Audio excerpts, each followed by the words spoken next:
Good evening, everyone. I'm Shannon Rutherford, the town planner for the town of Farmington. This is the Plan and Zoning Commission meeting. We will start with roll call. Matt Bandel, I'm here. Robert Canto. Here. Dave St. Germain. Here. Liz Sanford. Here. Peter Zarello. Here. And Scott Halsted. Here. Okay. And alternates, I've got Bruce Polsky, Here. Mike Tucci, Here. and Mike Costa. Here. Coster, sorry. All righty, Mr. Chair, it's all yours. Thank you, and welcome, Mike, to the commission. Thank you. Appreciate you being here. Matt, want to check in with you. You have the option if you want to serve as an alternate tonight and have one of the alternates vote, if that works better for you. I know you're not feeling well. Yeah, that works. Okay. Bruce, you okay sitting in for? Ready and willing. Thank you. Appreciate it. Bruce, Thanks. We'll shift you to alternate. Okay. Welcome everybody to the September 8th Town Plan and Zoning Commission meeting. We'll get started with the legal notice, please. Okay. Notice is hereby given that the Town Plan and Zoning Commission will hold a hybrid in-person and online public hearing on September 8th, 2025 at 7 p.m. in the Town Hall Council Chambers on the following applications. Robert Gundel and Judith Rothschild of application for special permit and site plan approval for installation of pool, patio, and retaining wall within the ridgeline setback area at 84 Pinnacle Road per Article 2, Section 26.e in an R40 zone. Interested parties are encouraged to participate in this hybrid public hearing. Participation in person is at 1 Monteith Drive, Town Hall, Town Council Chambers, or online. Participation is via the link to the meeting on the Town of Farmington's website. Copy of this proposal is available online, or by calling the planning department at Farmington Town Hall. Dated at Farmington, Connecticut, the 7th day of August, 2025. Thanks, Liz. Appreciate it. All right, we've got a few. September, not August. Just a correction on. No, the notice you date just of the read. The legal, date of the legal date of notice. this was Oh, no. good noticing. You were listening. Thank you for Somebody was listening, listening to Bruce. Liz through that. Good. All right, thanks, Liz. All right, we've got a few new business items we'll get started with. The first one is George Thompson, 267 Plainville Avenue, fence exception. I believe George is online. George, if you can raise your hand and online, I can identify you so that you can speak. Thank you. You should be able to unmute your microphone. Hi, can you hear me? Yes, we can. Hi, everyone. My name is George Thompson. Sorry I couldn't be there in person. Coaching my youth football team here in Southington. We have a game at the same time. And so I didn't want to let the kids down, but I'm here applying for a fence exception. I did put up a fence late spring.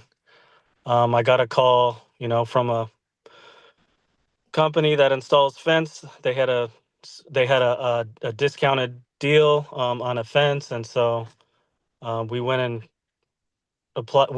put the fence up. I understand that I needed a approval from the town. I didn't realize that at the time. I asked the fencing company if I needed any approvals. They said as long as the fence is 4 feet back from the side of the street, it wouldn't be a problem. And so I kind of went with them, and we put the fence up. The reason why we put the fence up, they had a special on those fences. And if you look at the property in the front, it's only a small portion of where the fence is. We just wanted to put that fence up on the side just so we could have a little bit of privacy in the yard. It is a very busy street, and we just wanted a little section where we could just have a barbecue and sit there as a family without all the traffic going by on both sides. And so that's the reason why we put up the fence. Again, I wasn't aware of the regulation that it had to be 4 feet. If I had known that, I would have applied beforehand. Absolutely. And so Yeah, I think the fence is actually closer to 50 or 60 feet. I think I estimated it's about 60 feet. You can see on the angle there. Well, from Plainville, but along Keene Place, it's right along the property frontage, correct? Correct. Okay, thank you, Mr. Thompson. Let me turn it over to the commission for questions. Peter, looks like you're up first tonight. All right. Thank you, Mr. Thompson. Just a question. Looking at the image, is that hedgerow on the right side of the property? And if so, does that sort of extend past the front of the fence? Maybe just a little bit. If like that, yeah, on the right, that maybe just a tad. Okay. And what type of fence is it? It's a white, like a PVC fence. I don't have any further questions. Thank you. Thank you.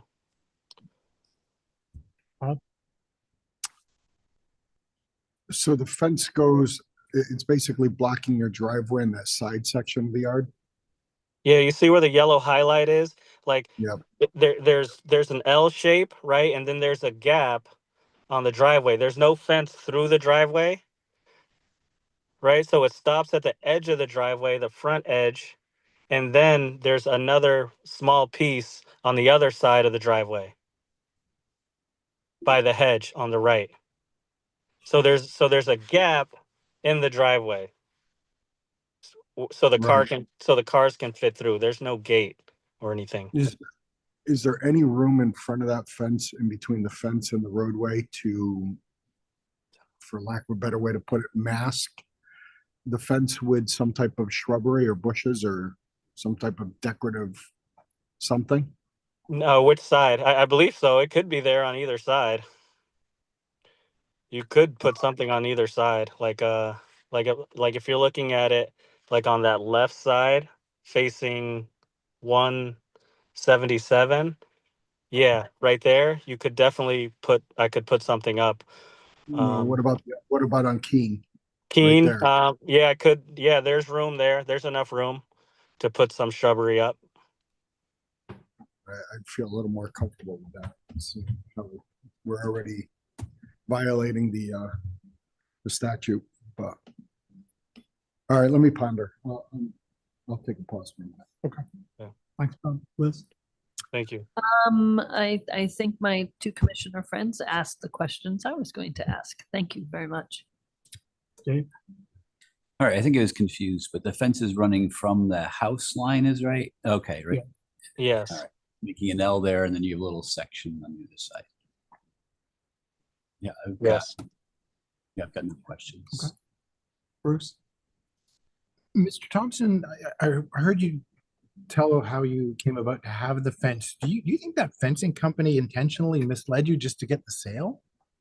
I don't know. I don't think so, but because I did ask them and they said, they're experienced doing fences as long as it's 4 feet from the side of Keene and it doesn't obstruct the stop sign, then I was fine.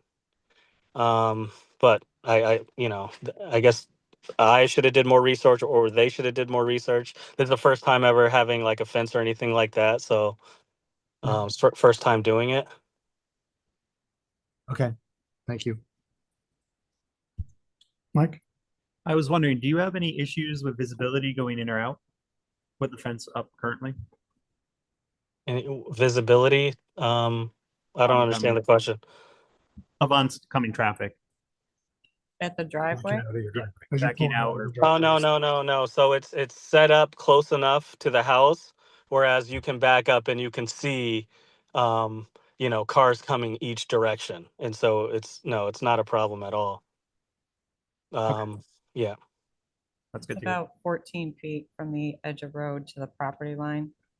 And it would seem, based on the sketch, the fence is just inside the property line. No further questions. Thank I you. have no questions. Thanks. Matt? No questions. Thank you. Okay, thank you. Thank Have you you. had, Mr. Thompson, have you had any conversations with neighbors? Is there any concern been expressed about the fence? No one has expressed any concern to me on either side.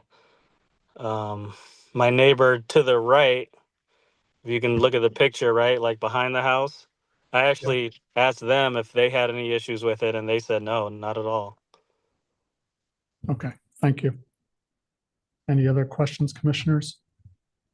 How did we can become aware of this exception and the need for this permit? Was there a complaint? Staff drives by it every day. Understood. Hey, this one's too. Multiple Yeah. staff drive by it Yeah, every day, can't miss it. Yep. Thank you. and it's a bright white 6-foot.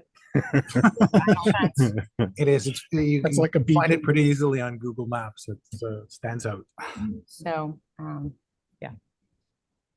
It's a beacon to the planning and zoning I staff. think, is I what think you're too, saying. if I recall, Mhm. they're looking to do another permit or something else with the house, so we wanted to bring everything into compliance. Again, we don't normally go just like randomly driving around. It's No, literally- that is true. We were applying, for solar panels on top of the house, and so, Yep. once we put that application in, I think it was flagged as the fence was put up without town approval, and so that's when I was made aware. Bring it into compliance. We're gonna be doing other permits. Other questions? Okay. What do we think about, Bob? You raised the question about Yeah, I mean, plantings of some sort. Shannon brings up a good point. It's like a neon sign and people go by it every day. I really feel a little more comfortable if we kind of masked it with something. Maybe some evergreens or something to butt up to the other row of hedges or something to kind of soften the blow. Because it's going to stand out like a huge billboard. Is it right on the property line? It says there's room. Keene is on, it looks, and without getting a survey, I don't know. And Keene, it's graphically shown to be on. the Yeah, property. so I can run my lawnmower through, right, like that section. Like I can easily run my lawnmower through multiple times. So Right, there is space like to put up, flowers or something like that. Yes, I'm wondering if there's space, is it your property bill to Yeah. put stuff on or not? Right. so it's no different, right? So folks have their mailboxes at the front of the street, right? And then they plant flowers or whatever. Right. around. So it's, yes, we can, but it's kind of at risk. And if it's repeatedly getting if the shrubs can't survive snow and snow plow and salt, whatever, at some point it may die out. Yeah. And at some point, we're not going to continue to pursue Right. replanting. So I think a request for some planting to soften it is fine, but if there's repeated issues with trying to get it to stabilize, then I think we'll probably have to forego the pursuit of that. Right. I mean, I hate to see, I understand a lot. You don't want to say he was misled, but I understand the problem and he already spent the money, so I hate to see him take it down to put a Yeah. 4-footer in. Mhm. But I also think we could kind of soften it a little bit instead of making it look like a billboard, because it does stand out when you drive by it. Other thoughts? I Liz? agree. I think requesting some sort of buffer would be fine. But I completely agree. I said, couching it as a request as opposed to you must. Any other thoughts, commissioners?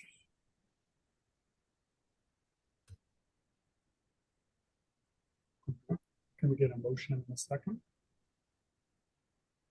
Okay. Excuse me. I'd like to make a motion to approve the fence exception for George Thompson, 267 Plainville Avenue, to install a 6-foot-high fence along the front of the property Putting in a request. with a request that plantings of some sort be included to soften the appearance of the fence. I'll second. All those in favor? Aye. Opposed? Abstention? Motion passes. Thank you, Mr. Thompson. Thank you for your time. Appreciate it. Have a good night. You too. Yep. All right. Item number 2 is RTX Corporation at 10 Farm Springs.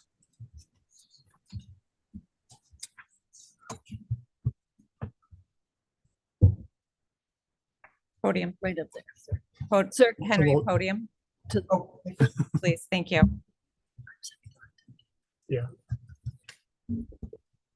Hi, good evening. My name is Henry Withers. I'm a licensed landscape architect in the state of Connecticut, and I work with the SLAM Collaborative.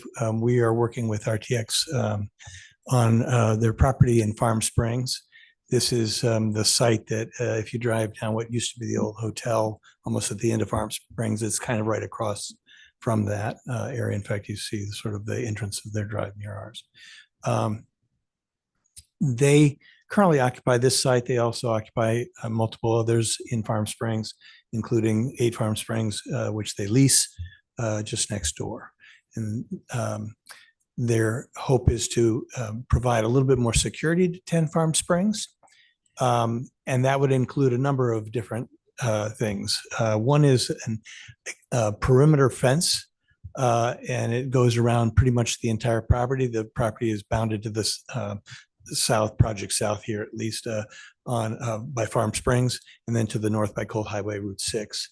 But basically, we'd like to secure the entire property with a 6-foot ornamental aluminum fence as a security measure. It would have pedestrian gates in it where there are a couple pedestrian connections, both back out to Farm Springs Road, currently right there where Shannon's pointing.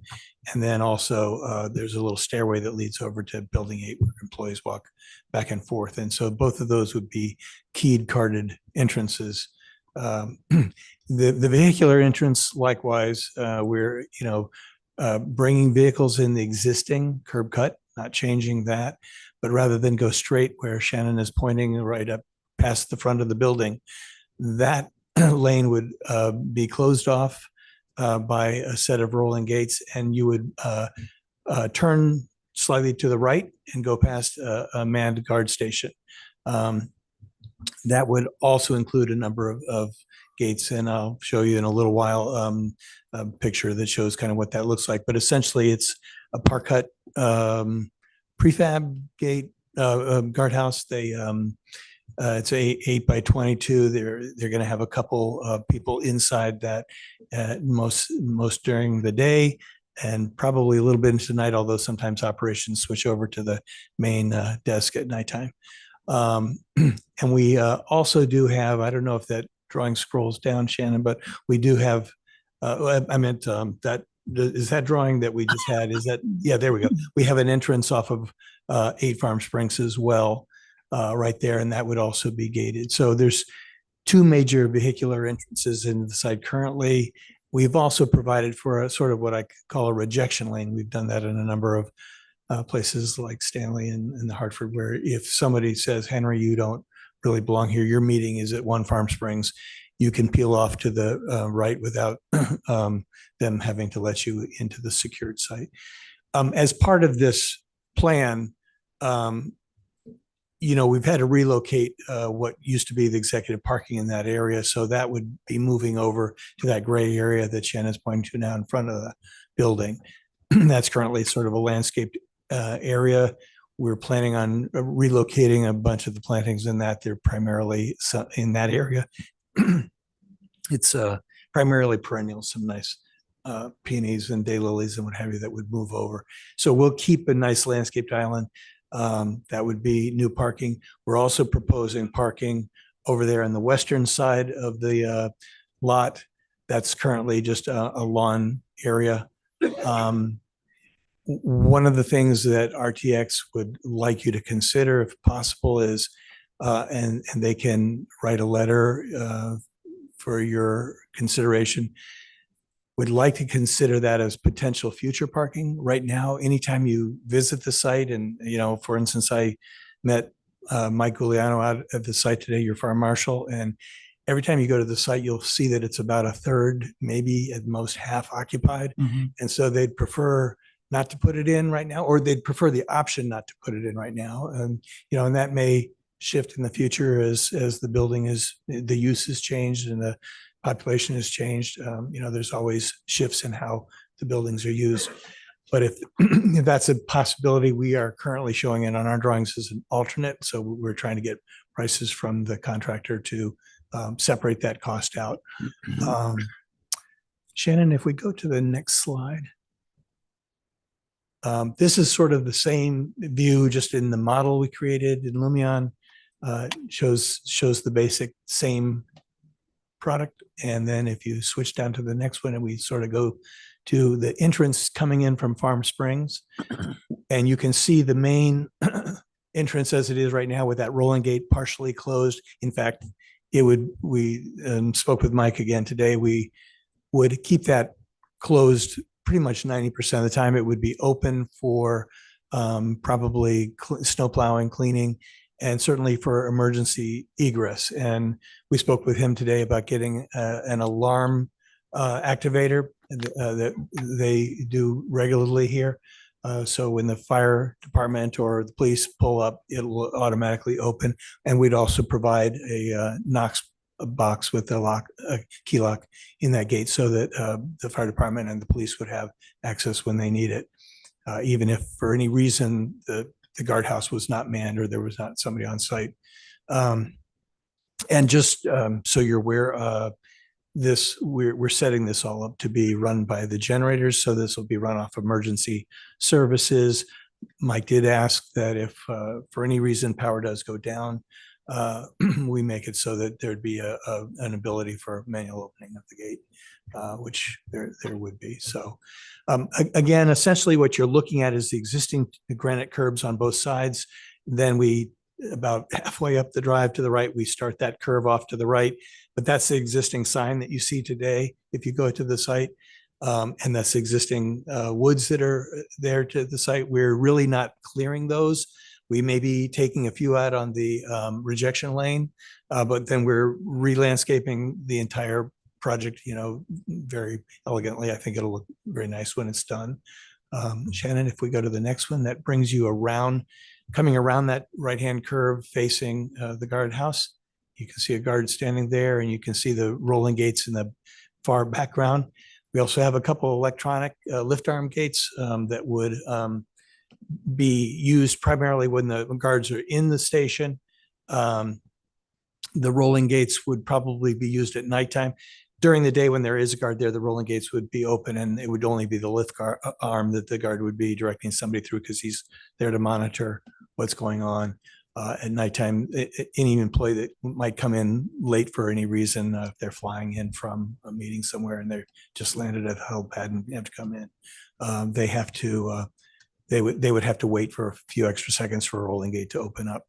And again, Mike seemed comfortable with those gates, the fire access gate, the others being controlled with the Knox key. That one, he said he didn't have to alarm, nor the one going to 8, but he would like the Knox keys on those. And you can see, just while we're here on this slide, you can see the little light you see. It's sort of a carriage light up to the right. Yes, thank you, Shannon. And you can see in the background a kind of a, not a Cobra head, a box light, essentially. Thank you. And we're reusing the fixtures that we're relocating. I think we need a couple more of those that Shannon's pointing to, just that circle around at a pedestrian level around that front entrance drive. But essentially we're using the same fixture and it's 3000 Kelvin LED. So we're using that. The Park Hut guardhouse would be black to match the fencing and the light posts. The windows will probably be a light bronze tent. We're going to be matching the windows at 10 Farm Springs. I guess if we go to the next picture, it shows driving back out, and you can see again the electronic gate arm with the gates open. That particular gate going out, because of we don't have the distance to have a rolling gate on the side where the pedestrian walk goes into the main building. That is actually a swing gate, but that would also be electronic. It'd be open by coils in the road, the magnetic sensors. We also have, and I don't know if that other plan shows it, perhaps if we go back to the overall plan, Shannon, we have a walk that runs around, and it's only shown where we're adding the new walk. It actually does circulate around the entire site, but it's basically a walk that does connect you back out onto Farm Springs, but it also is a walk that the employees can use, during lunchtime to walk through the site. We're not currently planning to light that up. That's just a walk for convenience of the employees. Let's see if I'm missing anything. The drainage, we owe Shannon and Bruce some more information on drainage calcs. Chuck Croce from Ty and Bond is with me tonight. He's one of the vice presidents and senior project managers of Ty and Bond, and is involved in this project. We know that we can meet the requirements for a zero increase in runoff for this project. It's a matter, we're just waiting for a little bit more information on the borings and the survey to determine how much might be infiltration versus how much might be superficial detention. But Chuck is here if you have any questions about that as we go. With regard to that, I guess the zoning table itself, one of the things that you may note is that with these changes, our overall coverage has gone from 40% to 42%. So it's our understanding the commission can allow that increase up to 42%, but it takes your vote to do that. It's not, the 40% as a right type thing. So we would ask for your consideration in that. We are, as I said, providing the same number of spaces. That's actually 2 over what is required. We have 249 that would be required. There's been 251 on the site, and that's what we're putting back. Again, very underutilized. When we met out there today, primarily just that first bay of parking was the only thing that was being used, and even that was I had no problem parking in that. See if I've missed anything. I think that's it. Chuck, is there anything else you would like to add to that? Again, for the record, Chuck Croce, he's a registered civil engineer. He's with Ty and Bond. Good evening. Yeah, just as Henry said, the proposed project will have, new drainage within the project area, catch basins, storm sewers, manholes, and it will be piped into a new underground stormwater detention area. And, whether or not we may or may not infiltrate, but we will meet the town requirements for stormwater and have no increase in post-development peak flows from the site with the system design. So I think that concludes our presentation, unless Shannon, there's something you would like me to address, or the commission would like me to address anything further. Otherwise, we're open for questions, and we appreciate your time. Thank you. Thank you for the presentation. Let me turn it over to the commissioners. Peter, any questions? Yes, thank you very much for the presentation. I was just wondering a little bit about the impetus of the project. Have there been any specific security concerns, or is this just sort of keeping up with best practices? Shannon, I think Diane is on the line. I don't know if she can put her hand up, and maybe she would want to address that. To my knowledge, there's been none. I think it's just a general interest in, like a lot of corporations. I've done this for 4 or 5 corporations within the last couple of years. I think there's a lot of interest in providing more security for people coming in, and the employees and staff as well.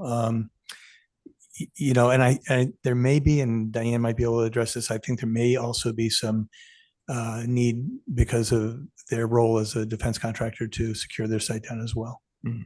So Diane, go ahead. Yeah, I see that you unmuted yourself. If you could just introduce yourself and then go ahead and you can address the commission, please. Thank you. Sure, absolutely. Thanks, Shannon. I'm Diane Lukomsky. I'm with RTX Project Delivery. I'm the project manager on this project representing RTX. And yes, basically what Henry said is correct. I think security is just, seeing there are multiple things. Security, seeing kind of what's been going on around the country and wanting to take some additional security measures. This is the building where the executives sit.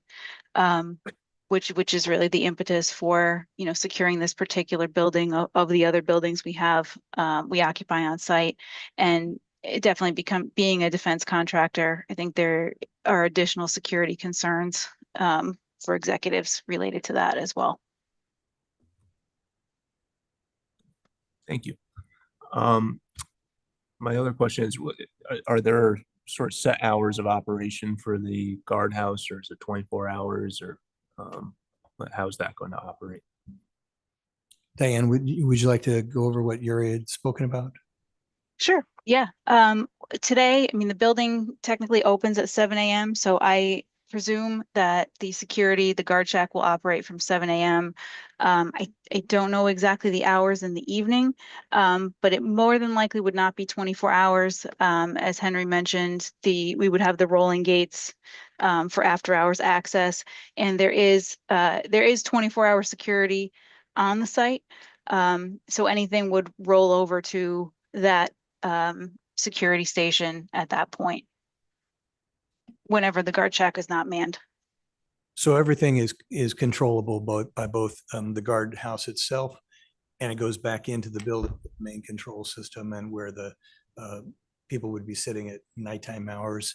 And there's communication, so they can say, look, it's Henry, I'm here to see so-and-so, and I know it's late, but can you let me in? And we have cameras on the guardhouse that would identify you. Okay. Thank you. I don't have any further questions at this time. Thank you for the presentation. My fellow commissioner just asked a few of my questions. The only question I have, and I don't know if it's a rendering or what is the fence going to look like? Does it look like what was shown in the pictures? Yes, it's we're looking, without getting specific, yeah, I guess I am. It's probably an Ameristar echelon too. It's an aluminum picket, 6 foot high. There you go. That's kind of what it looks like. So that's what It's an ornamental aluminum fence, black, pretty nice looking, elegant. It's actually what they have sort of at the entrance gates to the executive parking right now. So it's not going to be like unable to see through. You're going to be able to see through it. Oh yeah, no, that's what it looks like. That's what I thought. Okay. Yeah. Yeah, I'm good. Okay. Thank you. Yep. Liz? Okay, while we're at this picture, number one, thanks for the great presentation. So is there going to be fencing between the two drives like it's shown there, or is that? Only in that particular location, Okay. because one is a swing gate and one's a rolling gate. There happens to be about a 10-foot separation. So we have to come across, have a little section that ties back to the other one and then goes back again. You can see a little bit of a difference in separation. And part of that's driven by how close the activator has to be. You have to be able to pull up to one of the gates and press the activator without your nose or your car being so close that you're going to damage your car, damage the gate. So that's sort of what we were trying to juggle with there and fit everybody in so that there's, an ability again to have the guard tell somebody, hey, no, Henry, you're in the wrong place. Go out to One Farm Springs or wherever, and not be too far along the way that we can't make that turn. And we don't want somebody backing up. Okay, no, yeah, Yeah. I understand that. So, okay. Oh, question, when you were calculating the parking spots, you said you were up to 251. That's existing. Yes. Okay. My question is the ones you'd like to have deferred off to the left of the picture, would those be included in that? Are those included? Those in that are part number? of the 251. And what we're asking is, could we make those as deferred for now? Because again, even with the 251 that are on site today, you're lucky to see half of them and usually a third of them parked. Okay. Okay. And then one question, this question actually is for Shannon. Remember we talked about the helipad a while back, I think in the spring. Where is the helipad in relation to this? Sure, it's on the. Helipad is down by One Farm Springs. It's in between what used to be Otis, or what is Otis, I'm sorry, and One Farm Springs. Okay, Shannon can bring it up on your maps, but it's further away from the site. It's sort of at the very front of the site of Farm Springs. So here's just, Liz, here's I Route know, 6, so fast. Cinnamon Road, Farm Springs coming in. okay, So here's One Farm Springs, there's the helipad between 1 okay. and 5. I think this is, it's 1 and 5. And then this is 10 back here. okay. Okay, And then this is the former Marriott that's been okay. converted to residential. okay. Okay. Thank you. That's helpful. It just when you mentioned, oh, if someone arrives from a late meeting or something, that just made me think where it was. Yeah, and they definitely don't want to give up that. That's a very No. important part of their presence here, so. Okay, thank you. No further questions. Thanks for the presentation. What's the change in view? Is there residential right across the street? Is that right? There is now, it used to be the former hotel and now it's apartments. So that building is, I guess, residential across the street. We're keeping pretty much the same general feel with the trees that are there. Again, we may be clearing a little bit with the rejection lane, but we're replanting it in that area, and that currently has the parking that they'd look at through those trees.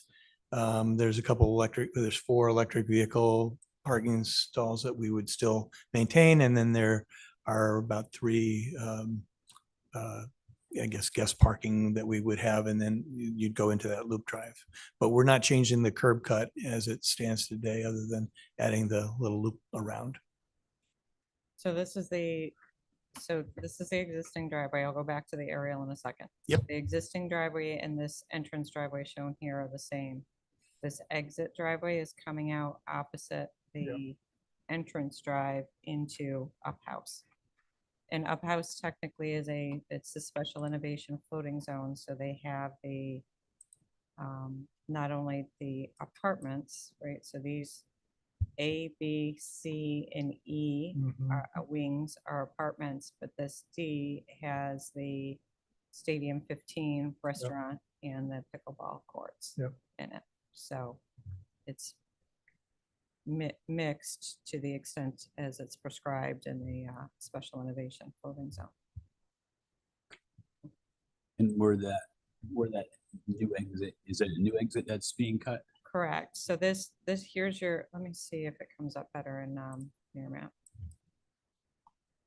See if I go scroll over for me. Maybe.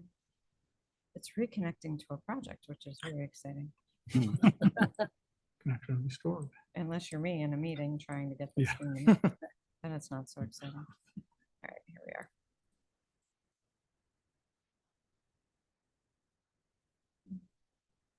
Okay, this shows it a little better. So here's your existing driveway. Okay, so these parking spaces here are going to come out. Yeah. And this driveway, now the rolling gate's basically going to be here. Yeah. And this is going to be a loop through here Got it. with the exit. This is an exit only for that rejection lane, if you will. And this is then the full access driveway into Up House. So this is the aerial view. And then I'll go back. It's the same thing. So if I zoom in here, this line is representing, that's the curb cut. Because I do this all the time. That's the curb cut into 15 Farm Springs. So.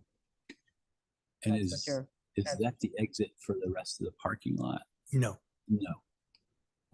No, so No, that's they- just the rejection lane. that's only the rejection lane. They would come back out. You see that arrow leading back out. They would come through the gate to come back out and then come back onto Farm Springs, where they do today. Or they might go out 8. Oh, so that arrow is wrong.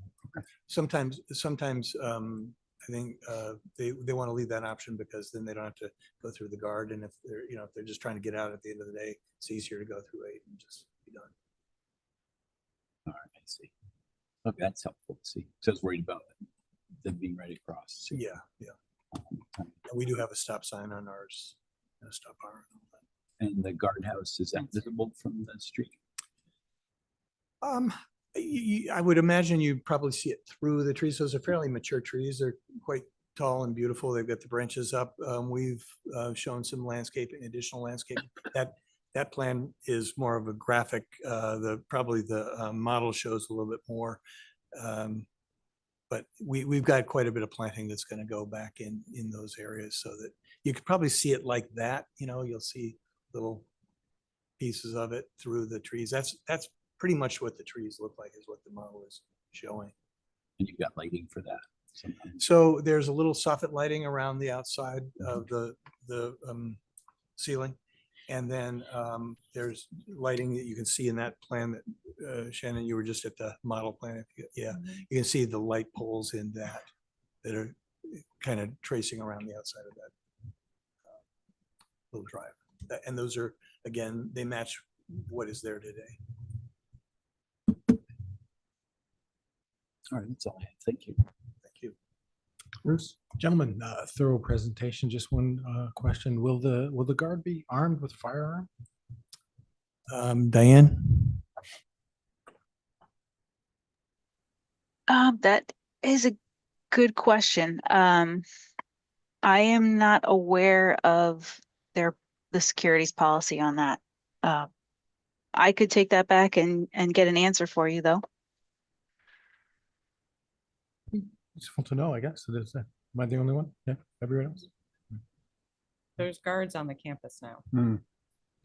So as soon as I can tell, even in a Farmington town car, as soon as we come in onto Farm Springs Drive, if we come into any of the RTX parking lots, we have a guard inquiring with us probably within 3 to 5 minutes of us arriving. Okay, that's good. So, Because there's a daycare center right beside it, right path there, and then they had the uphouse apartments, and just the reason I was asking. well, there's Thank you. Hartford Healthcare's in the campus now too, because it's now not all, well, it had formerly pretty much all been UTC. And so now it's broken off, so. Because this building is, this building's all Hartford Healthcare.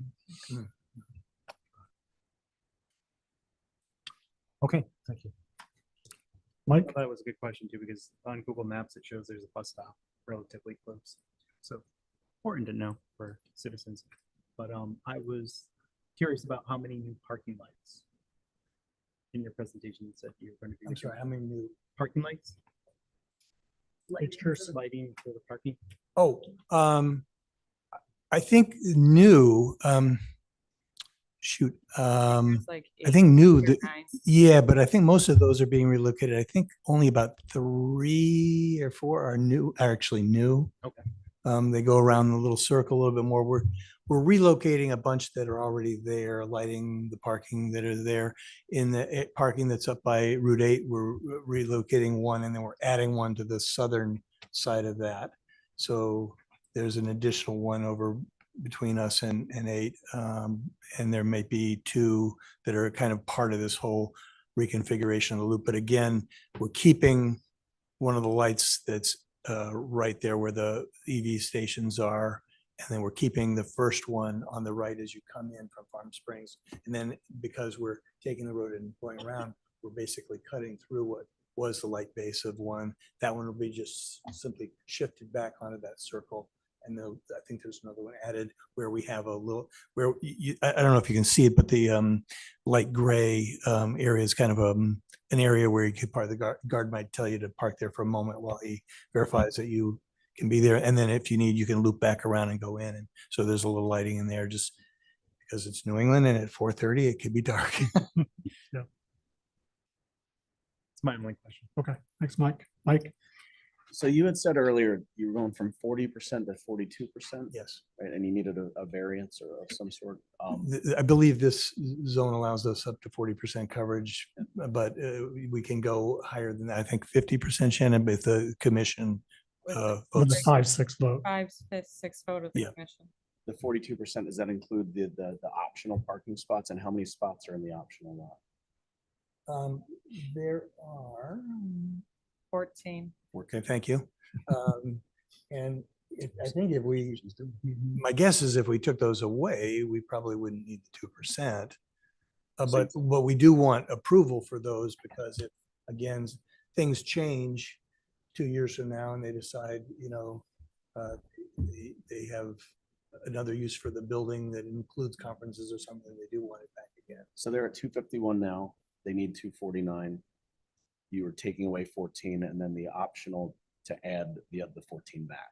It's pretty much Essentially, in the future. we've added them back in a couple of different locations. That executive parking you see there wasn't parking before either. So we've added them both in that location and over by Eight Farm Springs. But yes, I think if we didn't put those 14 in, we'd probably be able to meet the 40%. But But beyond that, they that's would all like more approval of expensive. those to build them. If nothing else, to show that they meet with your regulations of the 249. And they may want to use them in the future, but right now they just don't feel that there's a need. So the approval for going over 40% is including that for the future. I got you. Okay. All set, Mike? All set. Thank you. Okay, yep. Matt? No questions for me. Thank you. Yeah, I don't have any questions either. All the good ones were asked by the commissioner. So thank you, everybody. So we need to wait for the stormwater. Well, the info. other thing. Oh, sorry. I'm Well, no, sorry. I've No, got it's one other, Henry, you'd mentioned the 5-6 vote for the impervious coverage, but you're also, I believe is also going to be necessary for the landscape buffer or the landscape setback for the same set of parking. So that's also a 5-6 vote that's required. So for those parking spaces. And I think the deferred parking itself, I got to go back and take a look. The deferred parking may just be a request. I don't know if it needs a 5-6 vote. It's the commission's choice. So staff was recommending that because of the comments and not having any of the drainage information, our recommendation had been to hold until that information comes in because we have not seen any design calculations to accommodate these changes that are showing. Obviously, it's not a full site plan redevelopment or new development, but that's the commission's choice, obviously. But there are 5-6 votes that are required if you do choose to go ahead, and we respectfully ask that at a minimum, the requirement to address all staff comments be included if you do choose to proceed this evening. And we absolutely plan on making sure that we get Bruce and Shannon what they need for drainage. Yeah, I just have a couple quick things. No, that's fine. It just popped into my head. Yep, That's what we're no, doing. go for it. Couple things. First, from a security standpoint, I would prefer if you would, once you find out if the guards are armed or not, can you reach out to the chief of police or the police department? I don't think the public needs to know that. I think that's more of a security issue that the police should be aware of, not so much the public. It's kind of counterproductive if they know they're not.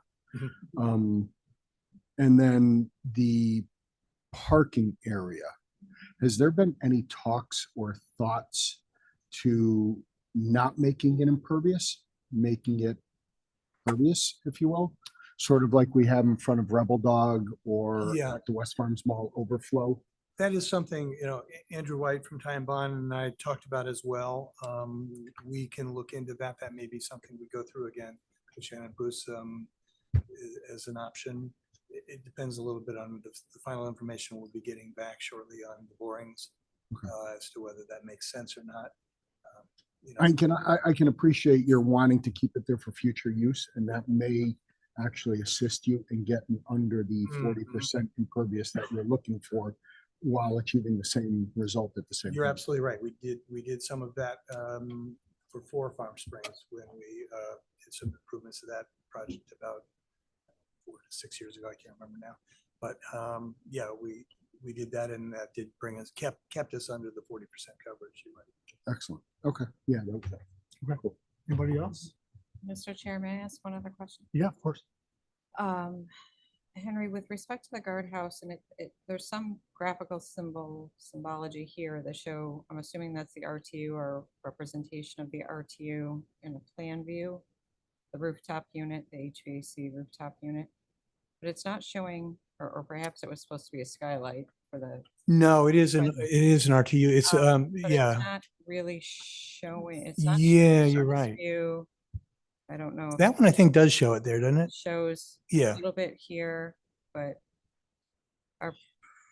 That's from the manufacturer, so it should be pretty darn close to what it would look like. And I don't know whether we do that in white or do it in black. We might just do it in black to make it disappear. so, okay, there is a requirement that they're screened. So I get it that it's a guardhouse and not a full office building, but given its Okay. proximity to the street and its lower profile. Yep. Obviously, it's more visible than a larger building set back from the street and the Gotcha. RTUs placed in the middle, right? And it has a small parapet wall. This has the potential to be quite significantly more visible. Obviously, I'm assuming a much smaller unit, given the smaller footprint. but- Yeah, it's pretty much what you saw in that other picture, but we can certainly work with Park Hut to provide a little perimeter screen for it. Okay. Yeah, thank you, Shannon. That Thank hadn't even thought about that since we just put the unit in from the model from what we got. So Sure. Okay. Mr. Chair, that's all I have. Okay. no, it's Sorry, fine, sure. yes. No apology needed. really good question. Anyone else? So what are we still missing? What is it that you still need? So it would be the drainage calculations showing the offset. So this excess impervious coverage, there's there's changes to catch basin locations and stormwater rate with the addition of this parking, reconfiguration of this parking and the addition of this loop. There's a reconfiguration of some of the storm drain and where catch basins need to be located, sizing of piping. And if we do have a net increase in impervious coverage, the standard practice is to offset that with some underground detention or preferred infiltration if it's possible. I know they were doing test pits. It's one of those, it could be approved this evening, subject to all of that, and that if we can't come to an agreement, it's going to come back to you. So is what it amounts to. Because if we're saying, no, you're absolutely gonna do X, Y, and Z, and they're saying, I don't think we really want to do that, it's gonna come back to you. Because these are still some loose ends. If this was a full site redevelopment, I think it would be a different conversation, because that order of magnitude is much greater. It's a redevelopment, so it's not as significant or critical. It still needs to get done, but the ability to accommodate it within the existing infrastructure is probably more like that. And this is both item number 1 and 5 on our comments? 1 and 5. So the stormwater calculations, correct. So the light pole and fixture. So we still need the photometric plan. So all of these items, so stormwater calculations are required. And 5, the engineering comments have to be addressed in totality. But the rest of this, the light pole and fixture spec and the photometrics plan for the rework, because there's multiple, and this schematic shows this symbol here shows a light pole and a light pole.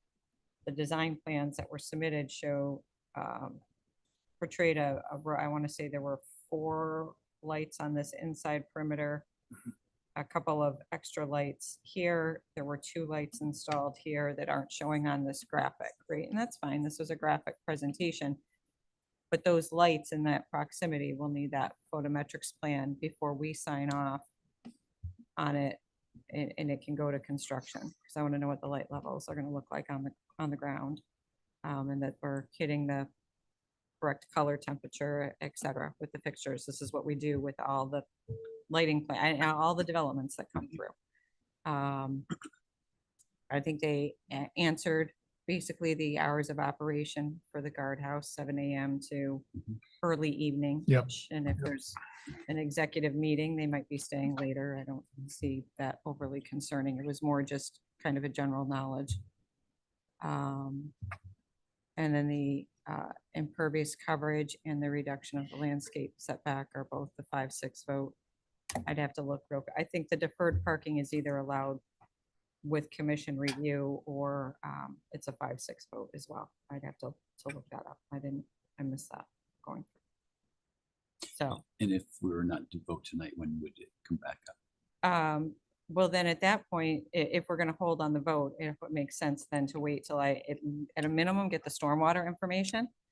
So that we can get those questions answered and maybe get to a consensus on whether or not how the impervious coverage is ultimately going to be handled. And then it would be up to the design team then, whether they're ready at the next meeting or a couple of meetings out. We've got plenty, from our standpoint, there's plenty of time from a statutory standpoint. I think they are more pressed from time because they would like to get this implemented. But there's plenty of statutory time with the 65 days and to process the application, and then there's a 65-day extension, which I don't believe they have any intention of going to that end.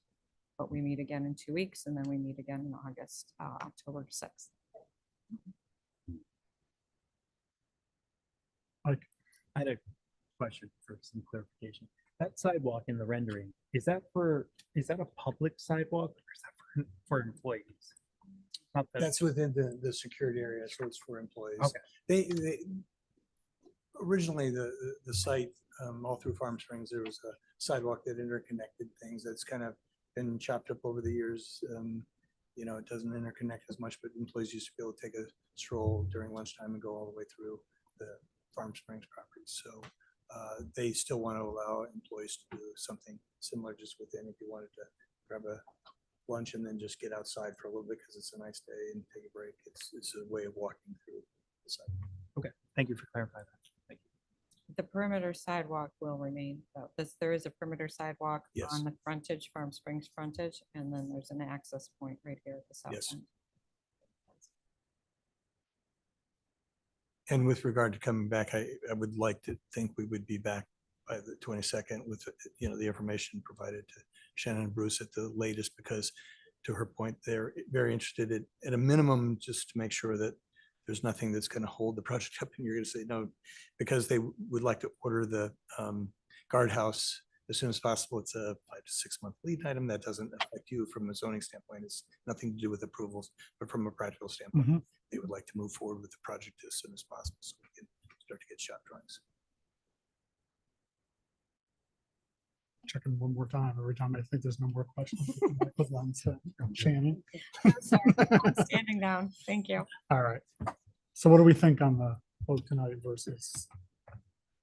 Wait, I feel like RTX is a great neighbor, and we're happy to have them here. So I hate being that stick in the mud kind of says we kind of should wait, but I'm feeling that there's several kind of big things that need to happen, and I'd really like to see it worked out without having to do a lot of finagling last minute or afterwards. Understood. So I'd rather put it off.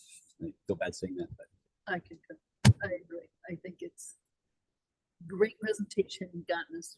We really want, you definitely want to work with us and everything, but let's get all the information in front of us. Yeah. And Shannon has sort of guided us that way as well. So Okay. I understand. I'm supportive of that idea as well. others, guys? Yeah, if it's a question of tonight or the next meeting later this month, then I would say let's do it at the next meeting. 28th, 22nd.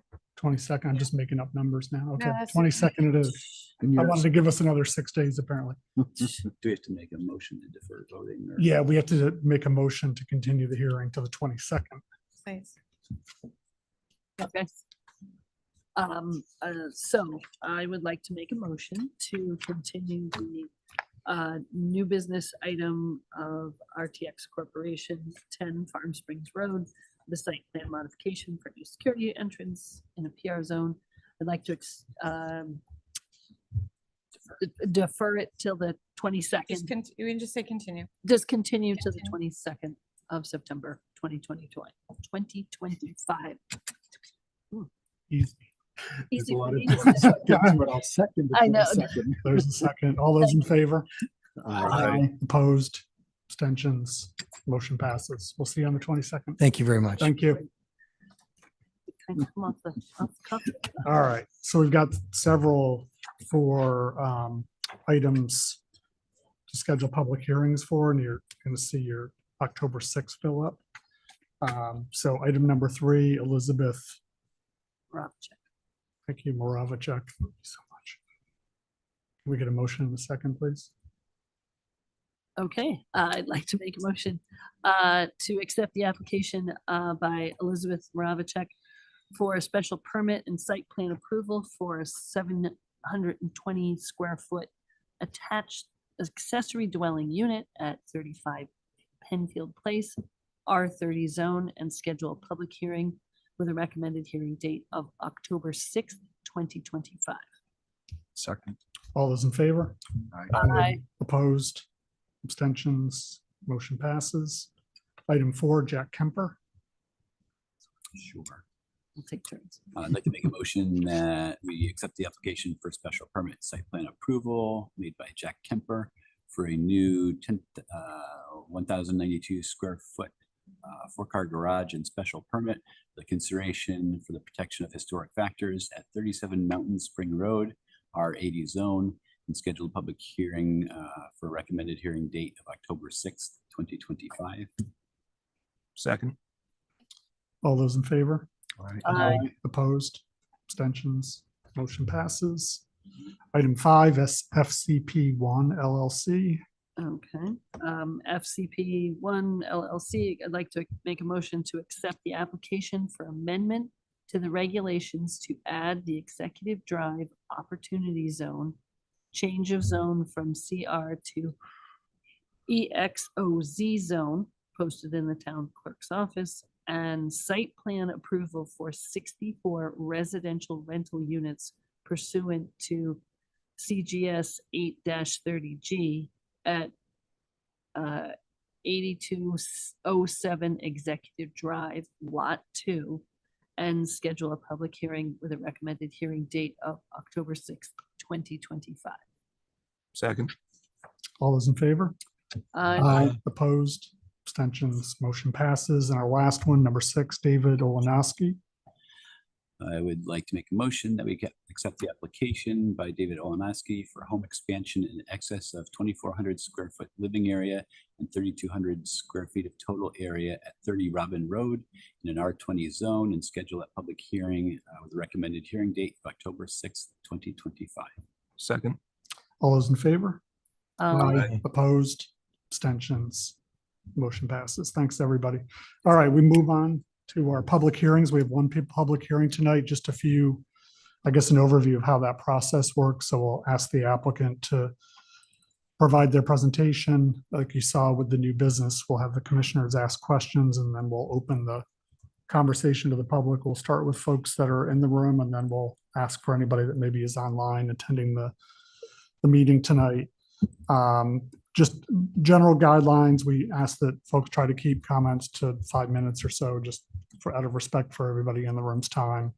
But we certainly appreciate the feedback that the community provides. So with that said, item number 1 is Robert Gundel and Judith Rothschild.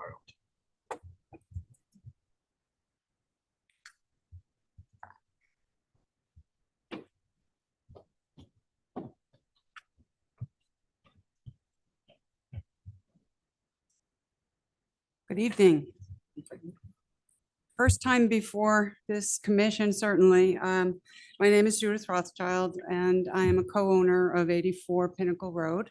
My husband, Robert Gundel, and I purchased this beautiful property in September of 2023. And we do love where we are because of the natural around us, all the trees, all the animals, daily visitors of animals that we just really do appreciate.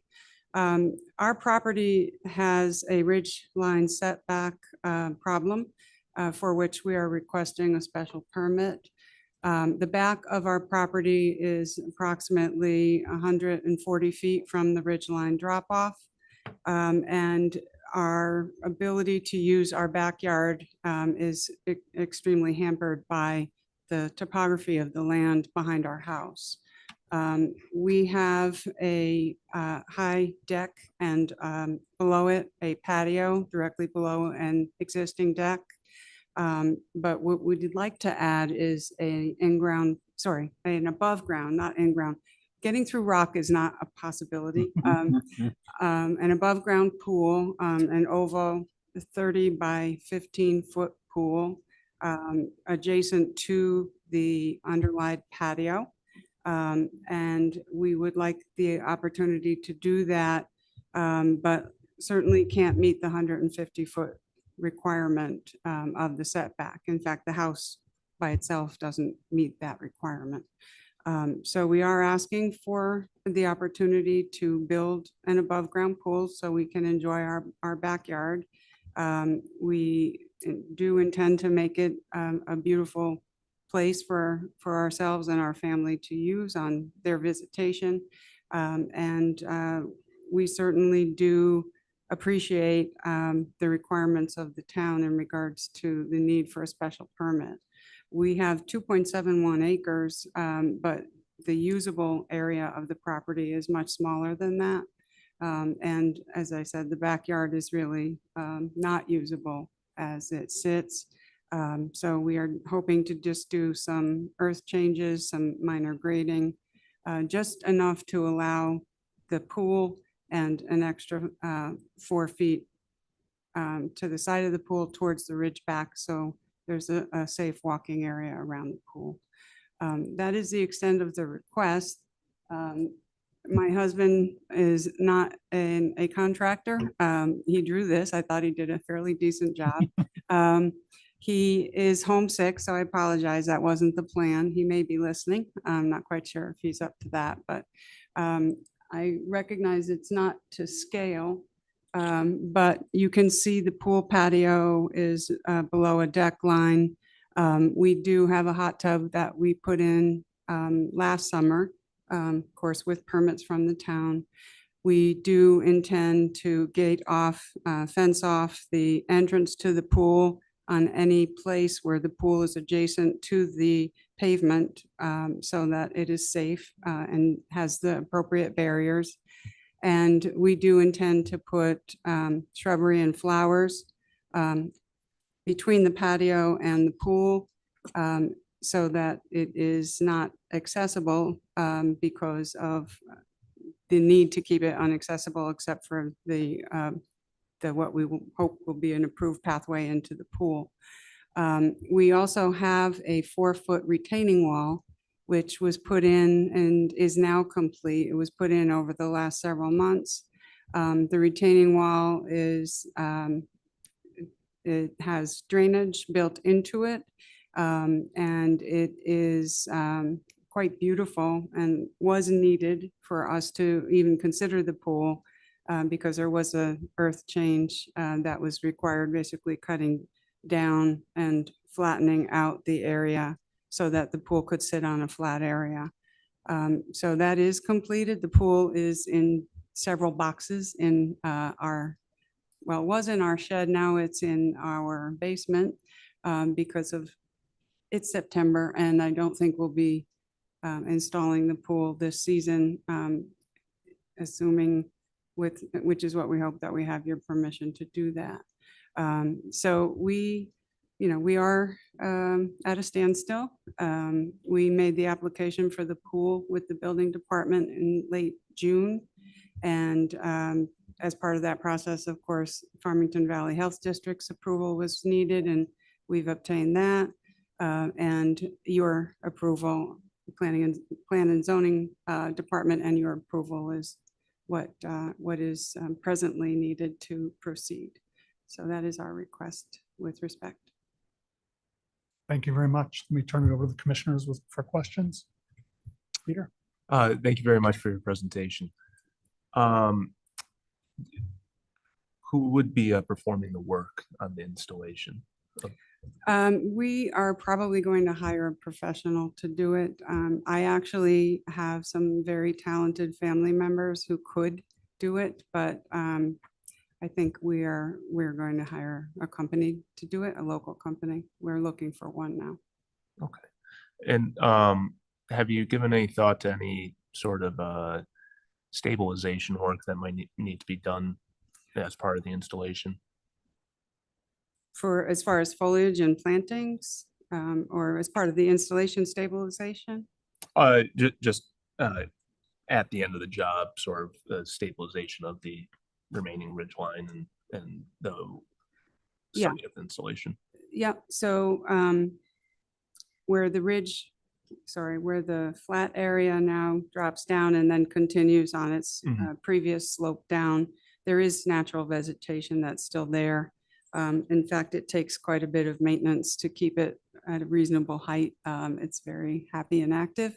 But along that piece that just slants down from the flat area to the remaining rolling original area, we are considering either putting rock there or I have the benefit of a brother who's an architectural landscaper. He's planning on some good rooted plants to go along that area. Thank you. I don't have any further questions. Thank you. All right, thank you. Great presentation. Tell your husband he's a phenomenal drawer there. Right? I just have a little bit of clarification because I'm a little bit confused. I'll try.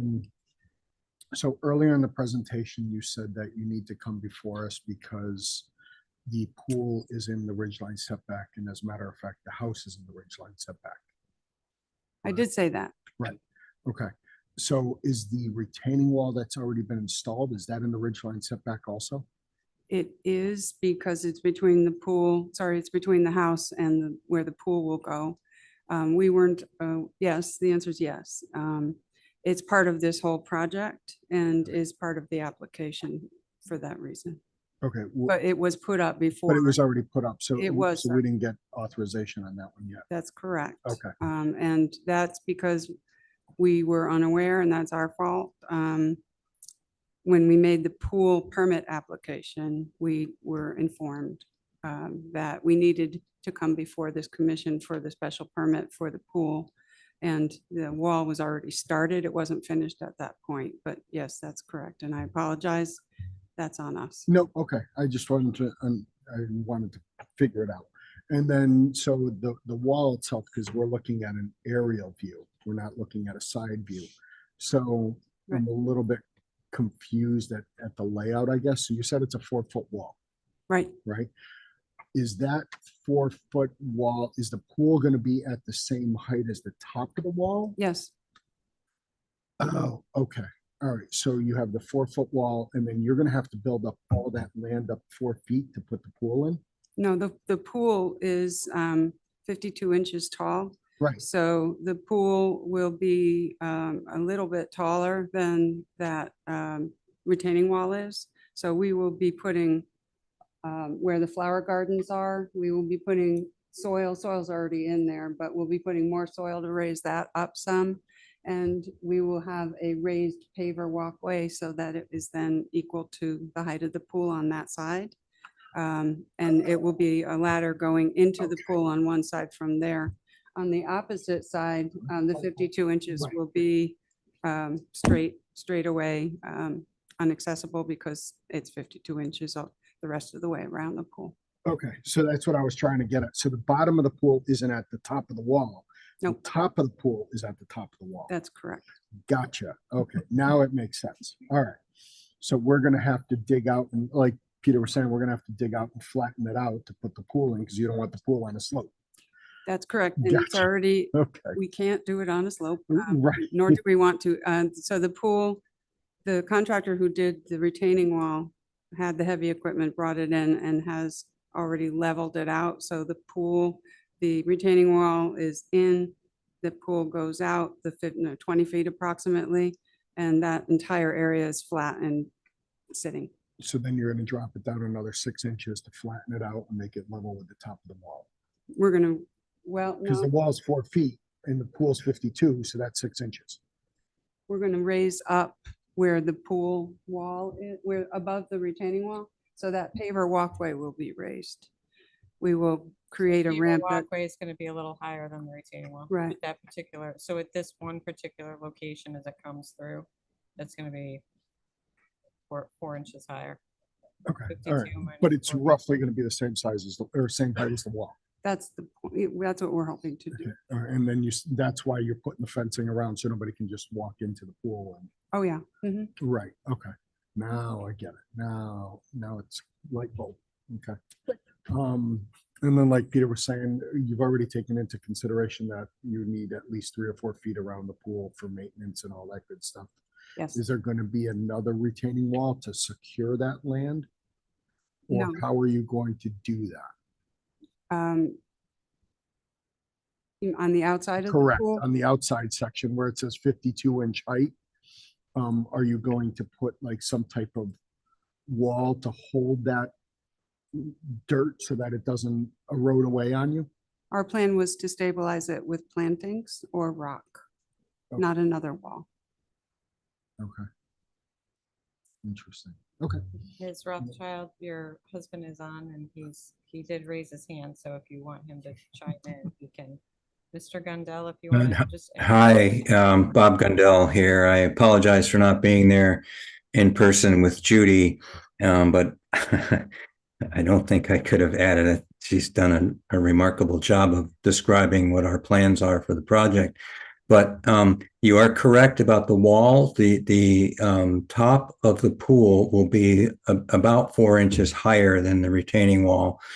And in terms of stabilizing the area that's on the other side, as she mentioned, we will be planting a variety of different plants that have a good root system, along with placing rocks strategically to make sure that we don't have any erosion or any instability of that area.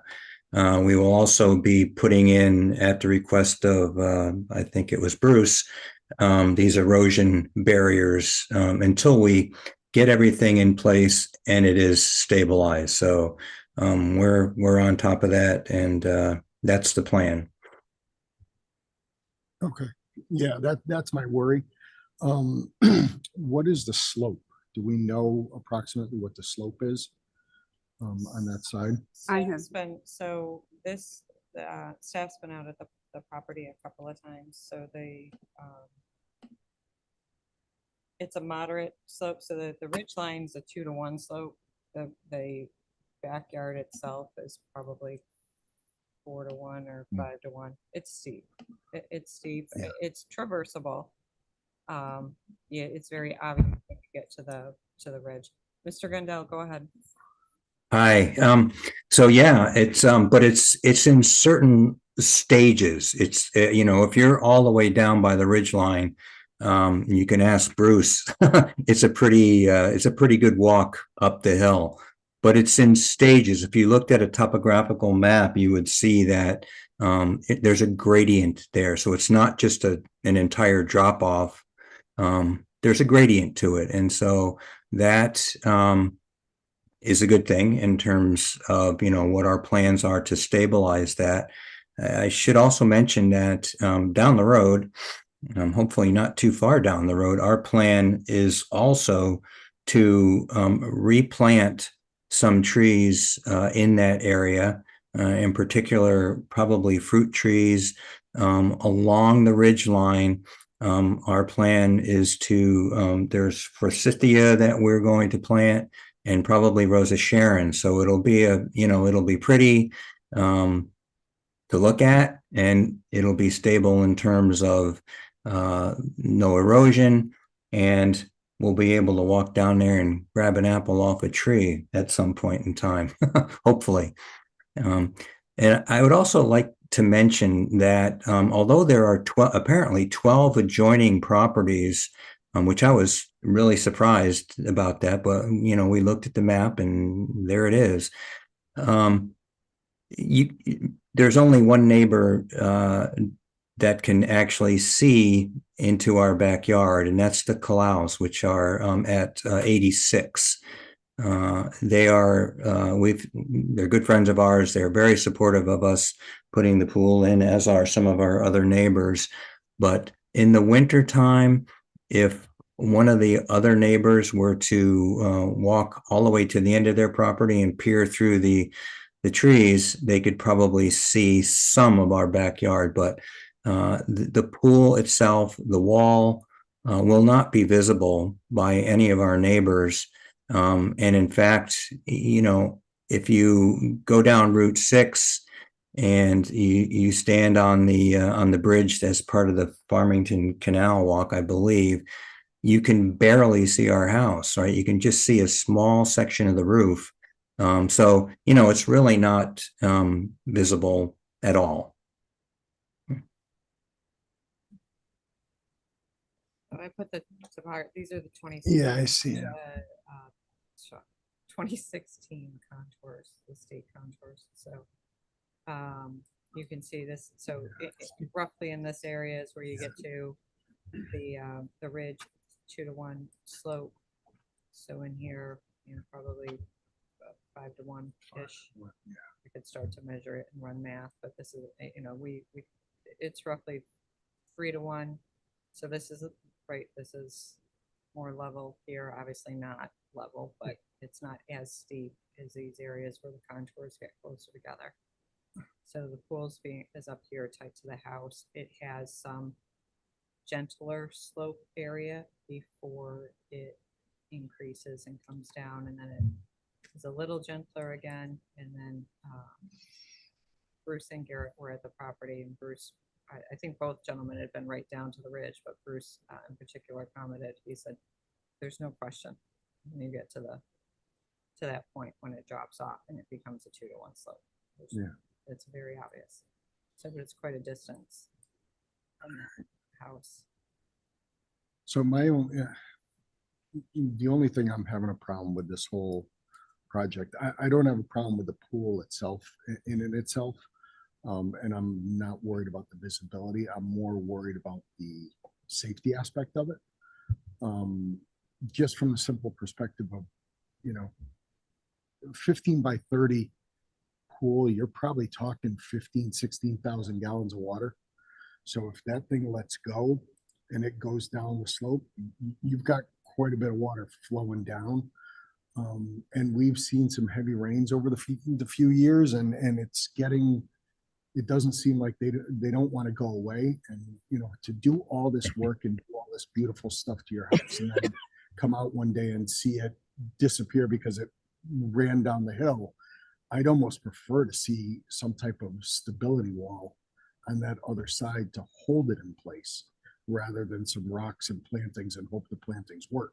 You know what I mean?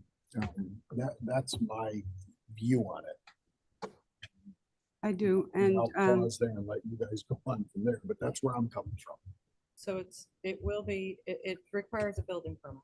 Right. So the building official will be looking at this.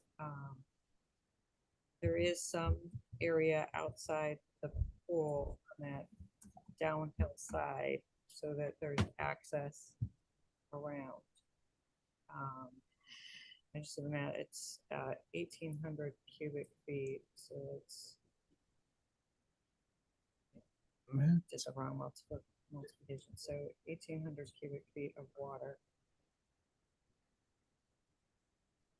66 cubic yards. So again, yes, it's a lot of water, but it's also a one-time. And when you take a look at where it would spread out and disperse, versus, I'd have to run. We just got 2 inches this weekend, so I could do the same thing and run 2 inches over this entire surface area that's running down over the 2 acres. That's all running downhill. At some point with our high intensity storms, it's going to amount to the same thing. And yes, all of a sudden, a neighbor might start to say, oh, hey, there's some water, but we get some channelization. Oh, I'm not worried about a neighbor. Yeah, I'm worried about a kid playing in the pool and all of a sudden the sidewall lets out and whoosh, there goes 15,000 gallons. I- That's where I'm coming from. I don't. I think that the building official will look at that and the structural stability of the pool at the time when he's reviewing the application. too. Okay. Mr. Gundel, go ahead. Hi, 10,000 gallons. The pool volume is 10,000 gallons. Thank you. Thank you. Mhm. Yeah, please. Just one question. You said that the deck, so is the deck like a second story deck? Or is it equal to the patio pool? It's above the patio? It's above the patio and I shouldn't have called it a deck. It will just be like a plank walkway. Oh, Um, I need to ask a better question. On your picture, yes, yes, that area right there, is that directly off your house? Or Yes. okay, and then it goes from that area down to the patio pavers, yes, with one step down. one step, okay. And that, the deck is pre-existing, but when we bought the area that the patio currently is, was just soil under the upper deck. Okay. I think that's my only question. Thank you very much. Appreciate the presentation. Thank you. You said you had a contractor put up the retaining wall? Yes.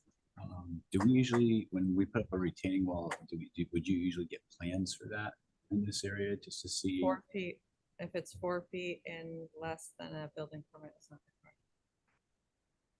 Because I'd be concerned about drainage. And then, what about the view from the other side of the ridge? Like, what can people see who are down below? So Bruce and Garrett took some photos from Route 6 to try to figure that out. It's very limited. I do have photos I can share if the commission would like to see them. Yes. Good. You- Sure. Sure. I would love to see. So you'd love to see them. Okay. So I will try to orient you. So we are on Route 6. The intersection with Hyde Road that is right in this area where my cursor is. This is the UAW building that's at the intersection with Hyde and Route 6. This house that you see in the photo is actually the neighboring house. That's Great. 6 Pinnacle. This is 84. And we used, and I just went through this all again with Bruce this afternoon. He was very delighted to do this with me. As we took line shots, so as I go, I'm going to turn off these contours. So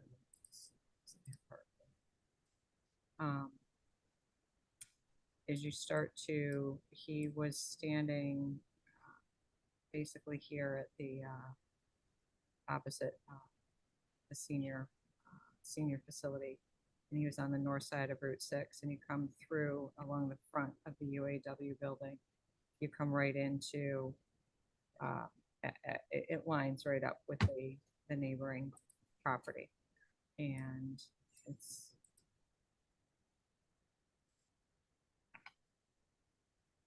so you do that.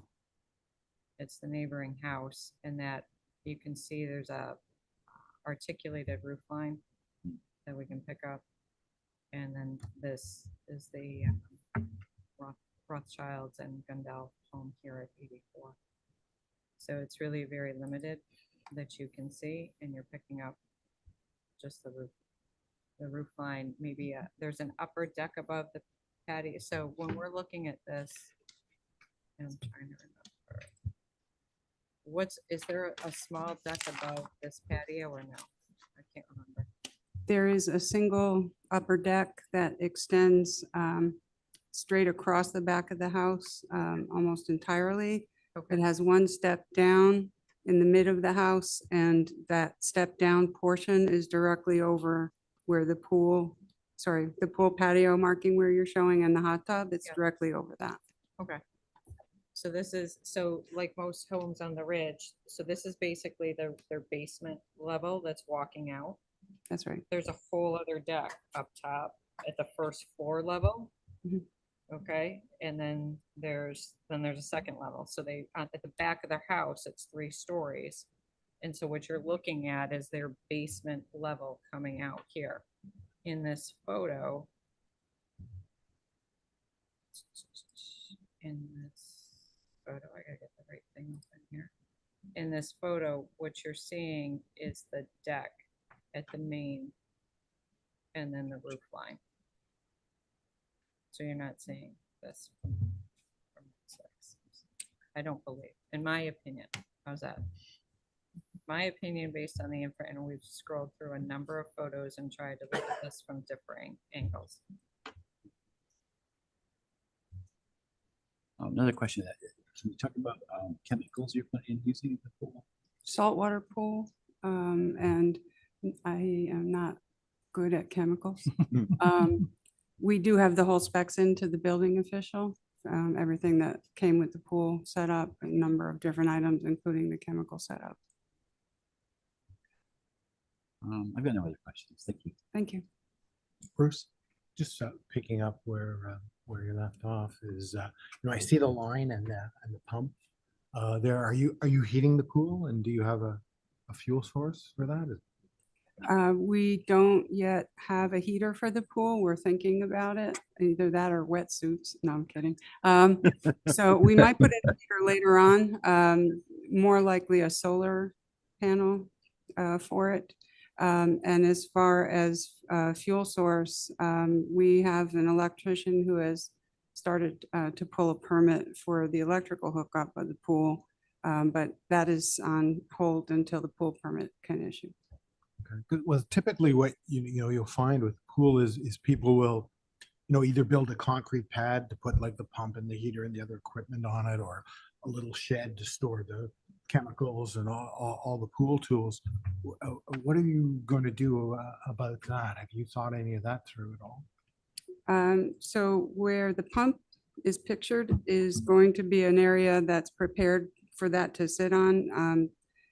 At this point, there's no concrete put down there, but we do plan to stabilize what it sits on.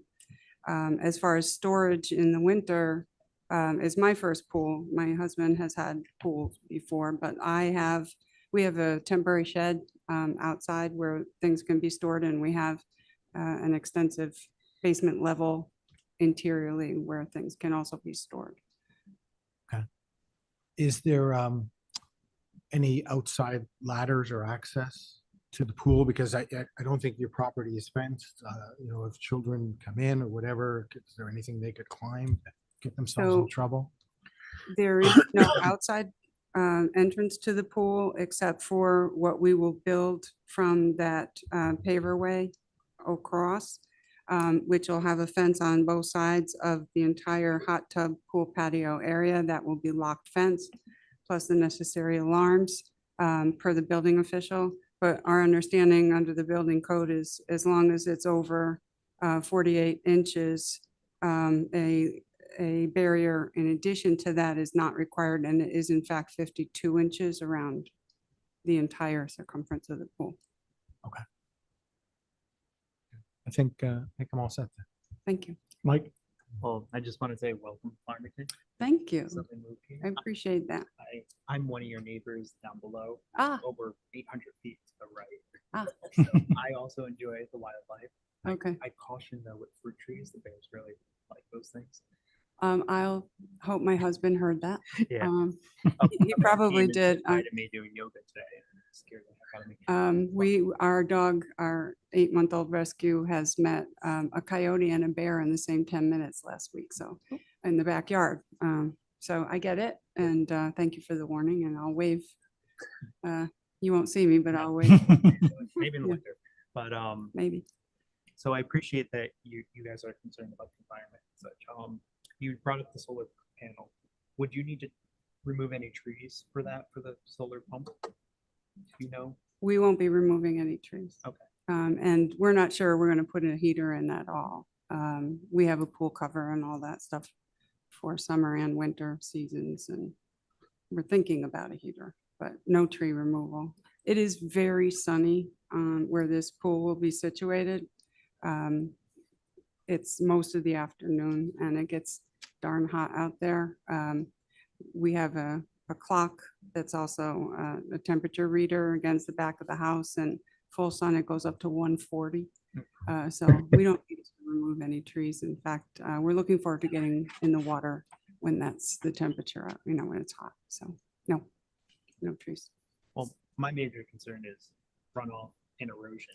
Would you consider having an environmental engineer look at the potential runoff of all the work that's been done to make sure that you're not adding excessive water down below you? We would hope the distance between the house and the drop off is significant enough.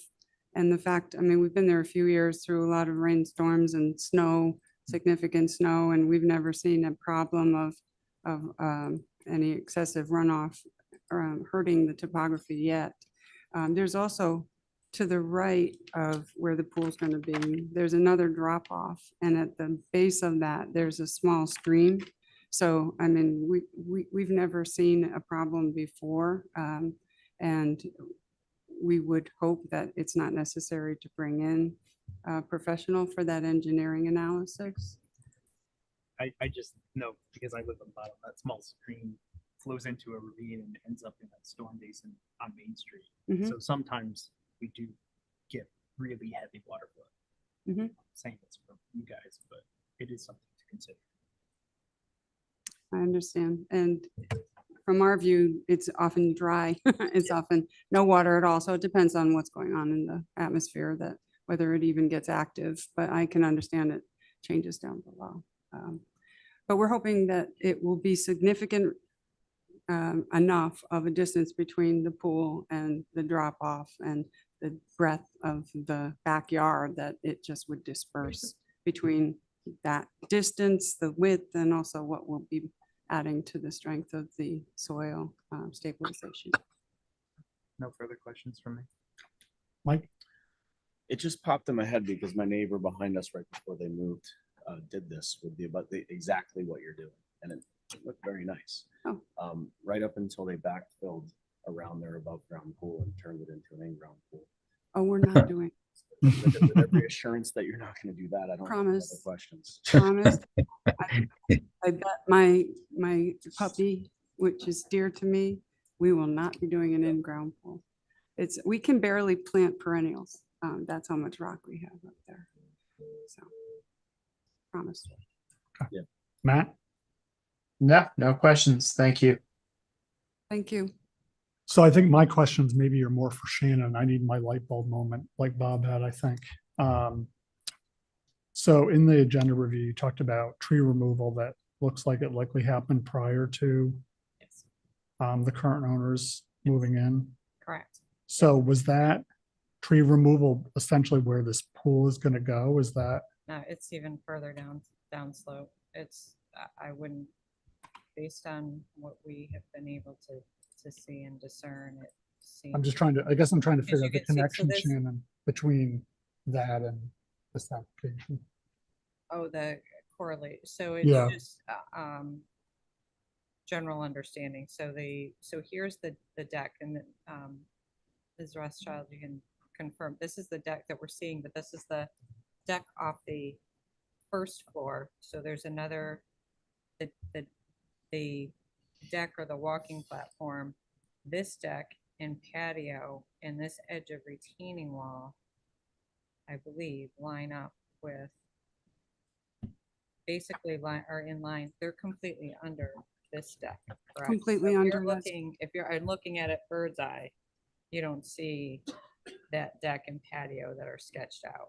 No, when I look down from the upper deck, all I see now is the retaining wall. Correct. So what's there then is the pool is basically in this location. That's correct.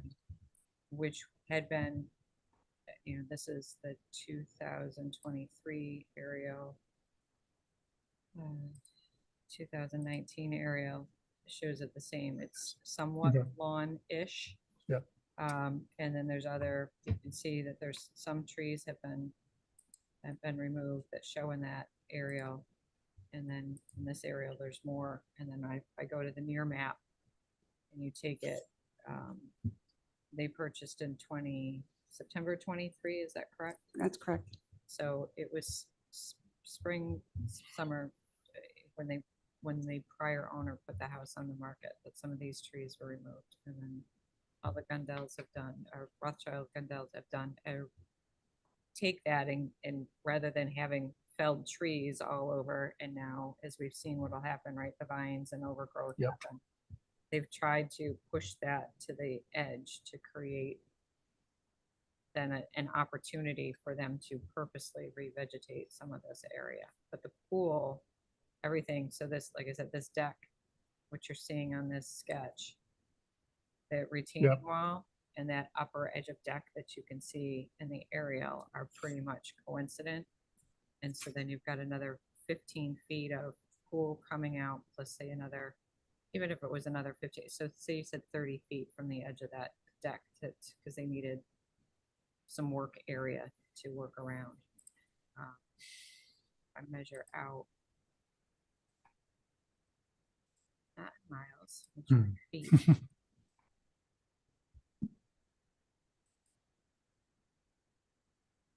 So that's 15 feet, 17 feet. There's 30 feet. So you can see it's starting to get, and again, I was overestimating. It's probably not 30 feet on, another 15 feet on that side to work. We're gonna need some to frame it in and get around. And that ridge line setback line literally goes up against the house. So the ridge line.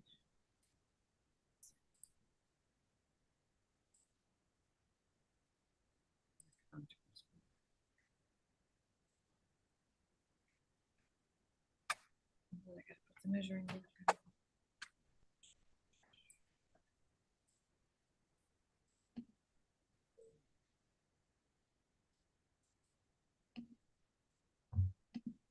Somewhere, I'm gonna roughly grab this. Yeah, contour. supposed to be exact. So that's right there is you're right at 150 plus, 150 yeah. feet. So it's Pretty close. the house, correct. So, and we try to use an on the ground estimation, right? Or we use a survey. So we've used surveys when we've had them. We don't have a survey for in this particular instance.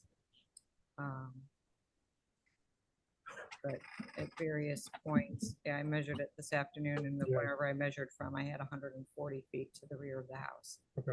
So it's right, that work, it's right there. And so, yeah, and the house predates the ridgeline regulation. So that's not unusual. We've seen that before in other instances. Yeah, okay. So Thank you. the property predates the ridgeline, right? Thank you, that helps. Okay. Any other questions from commissioners at this point? No. Okay. This is a public hearing, so I'd like to give anybody that's in the room that would like to speak in favor or opposition to the application to come on up to the podium.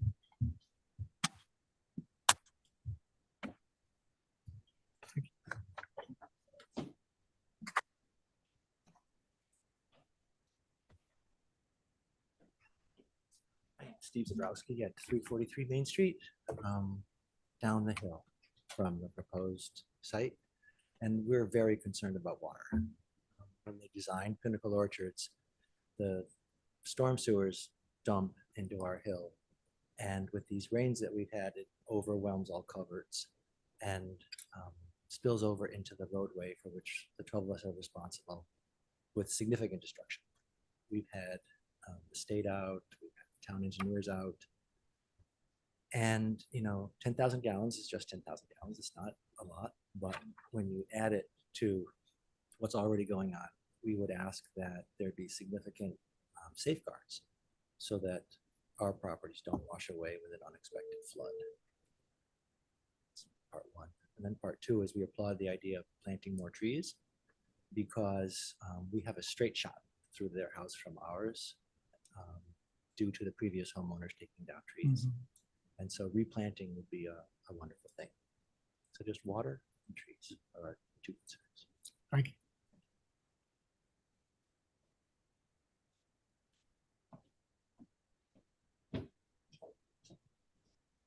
Anybody else in the room? All right, you have to come up to the If you want to be podium. on record, you'll have to come to the podium, please.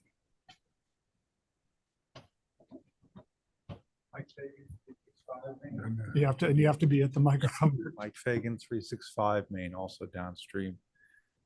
Shannon, would you bring up that topo map? With the contours and zoom out a little bit? Yes, sir. That crease that you see right at the edge, that's a ravine that collects a tremendous amount of water from above Pinnacle Ridge and channels it down right between the two houses below it. And it impacts a shared drive that we all utilize to reach our properties. So we're living under threat that, you know, there's going to be an event that comes along that winds up tearing that all up and forces us to rebuild our road. So that's where the sensitivity comes from. You know, apologies and welcome to the neighborhood, as Mike said as well. But, you know, the sins of the prior owner in clearing, you know, more trees, which stabilize that hillside, give us a lot of pause. So if can there be conditions to try to replant and kind of correct for that, because it was clear the prior owner kind of got away with what they got away with, boost their property, create a beautiful view for you, but increase the risk that that hillside and material will move when we get sufficient rain. Thank you.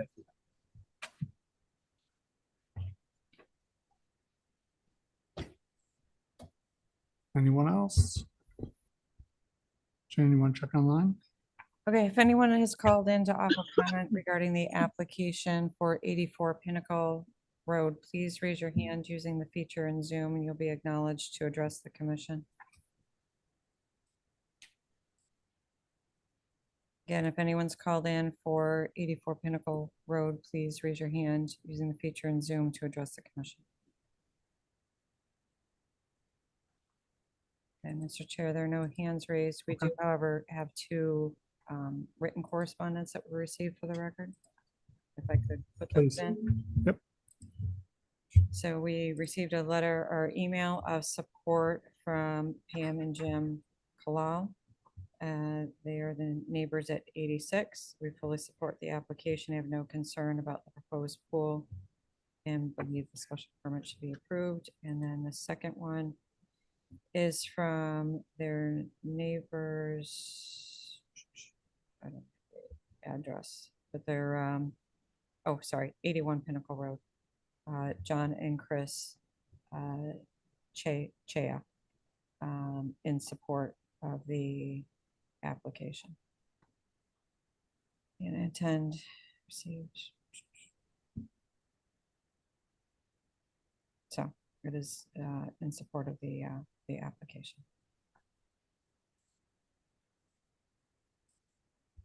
Okay, thank you. Just those two. Ms. Rothschild, do you want to respond to any of the comments made and want to give you that opportunity?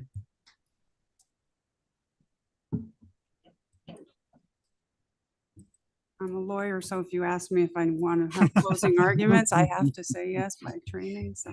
But this is not my field of law, so you know I do appreciate your patience with me. Only to say that I'm sensitive to our neighbors on all sides. Two were kind enough to write in.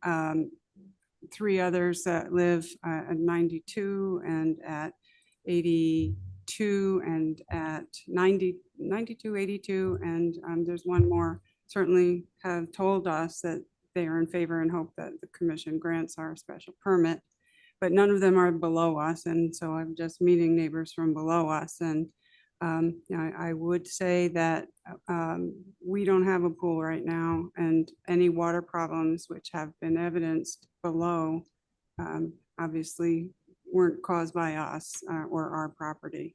So I don't know, but it seems that if it's coming down the present slope of water draining from the north side of the property, that it might continue to do that unrelated to any pool that we might establish. And lastly, that we bought a pool that we thought was substantial and spent a good amount of money to make sure that it was a solid, well-built pool. And we have concerns for safety always, and although things happen, we don't anticipate a breach of our pool wall. Bears hopefully won't get through steel. So that's where we are, and we do ask for your granting of the special permit. Appreciate your time very much, my husband and I both. Thank you. Thank you. Any other questions, commissioners? Actually, hang on. I just thought of something. No, not a big deal. Ms. Rothschild, you just finished saying that your pool's steel. You don't just, the only reason I'm bringing it up is because earlier you said you were going to do salt water. You might want to check with the pool company because a lot of pools, you'll void your warranty if you're doing an above ground with salt water. So I'm in my ignorant side of the Yep. world here. We bought a pool from a company that's significant, that is made for salt water. Okay. So they had salt water, they had chemical. Mhm. So It's we got all the I right wanted to make one. Steel is probably the wrong term. It's Okay. not, it's probably not steel. Okay. Thank you. So, Mr. Gundel has raised his hand, so I'm gonna let him chime in on this as well. Go ahead. Hi, it actually, it does have steel, the frame that support the outside, which I think it's aluminum. I'm not sure about that, but there are, it's probably not steel. It's probably some type of heavy duty aluminum that is the frame of the pool. And then an aluminum outer area. And then inside there are two levels of padding. One is a foam based and the other one is some type of 30 mil plastic, which is, pretty good hefty plastic. And then the liner itself is 35 mil. So it's a heavy duty construction. It's designed for saltwater. And as Judy mentioned, it's from a reputable pool company that, sells these all the time. So it's, no worries. If I could also just chime in and say, we hear what our neighbors down below are saying, and I'll just reiterate that our plan is to, put some additional trees back there, including fruit trees and bushes like forsythia that grow very quickly and will also act as a stabilizer and a barrier in the event that, something happens and water is coming down the hill. But it is about, 160, 180 feet from where the pool is going to be located to the end of the property line. So we will plant, and I think that in addition to the distance will prevent any disastrous things from happening to our neighbors down below. Thank you. So Shen's looking at me like she knows I'm coming at her with something. Right, so can we put a condition that they work with the town to do plantings in a way that mediate that concern? Yes. Okay.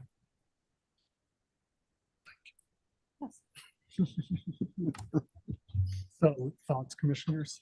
I don't want to quite close the hearing yet in case we want to ask Ms. Child more questions, but where's everybody at?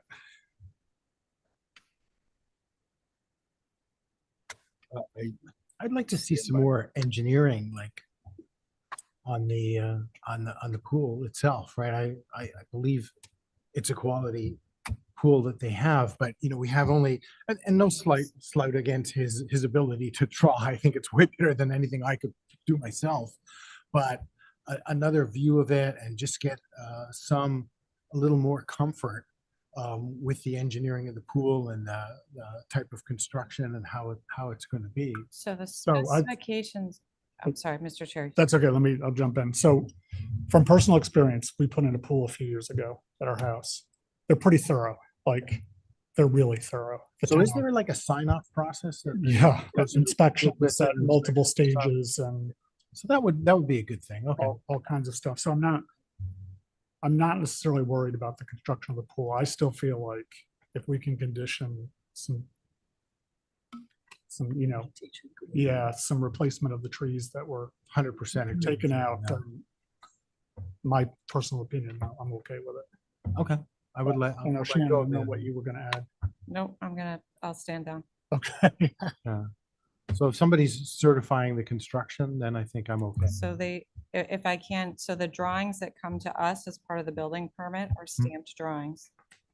So when these the pool, whether it's an above ground pool or an in-ground pool, has to come through the building permit process. So as Ms. Rothschild mentioned, that's how this got flagged, is they submitted their building permit and we went through and looked at it and said, we really think this needs a TPZ permit from a ridgeline standpoint. And the ridgeline is the view and the view shed, and it's also earthwork and earth disturbance. And understanding there had been historic tree removal that is not the current owners, but when you started to mesh all these things together, that, okay, well, at least let's have the conversation here. But from the pool itself, that comes into our building permit system.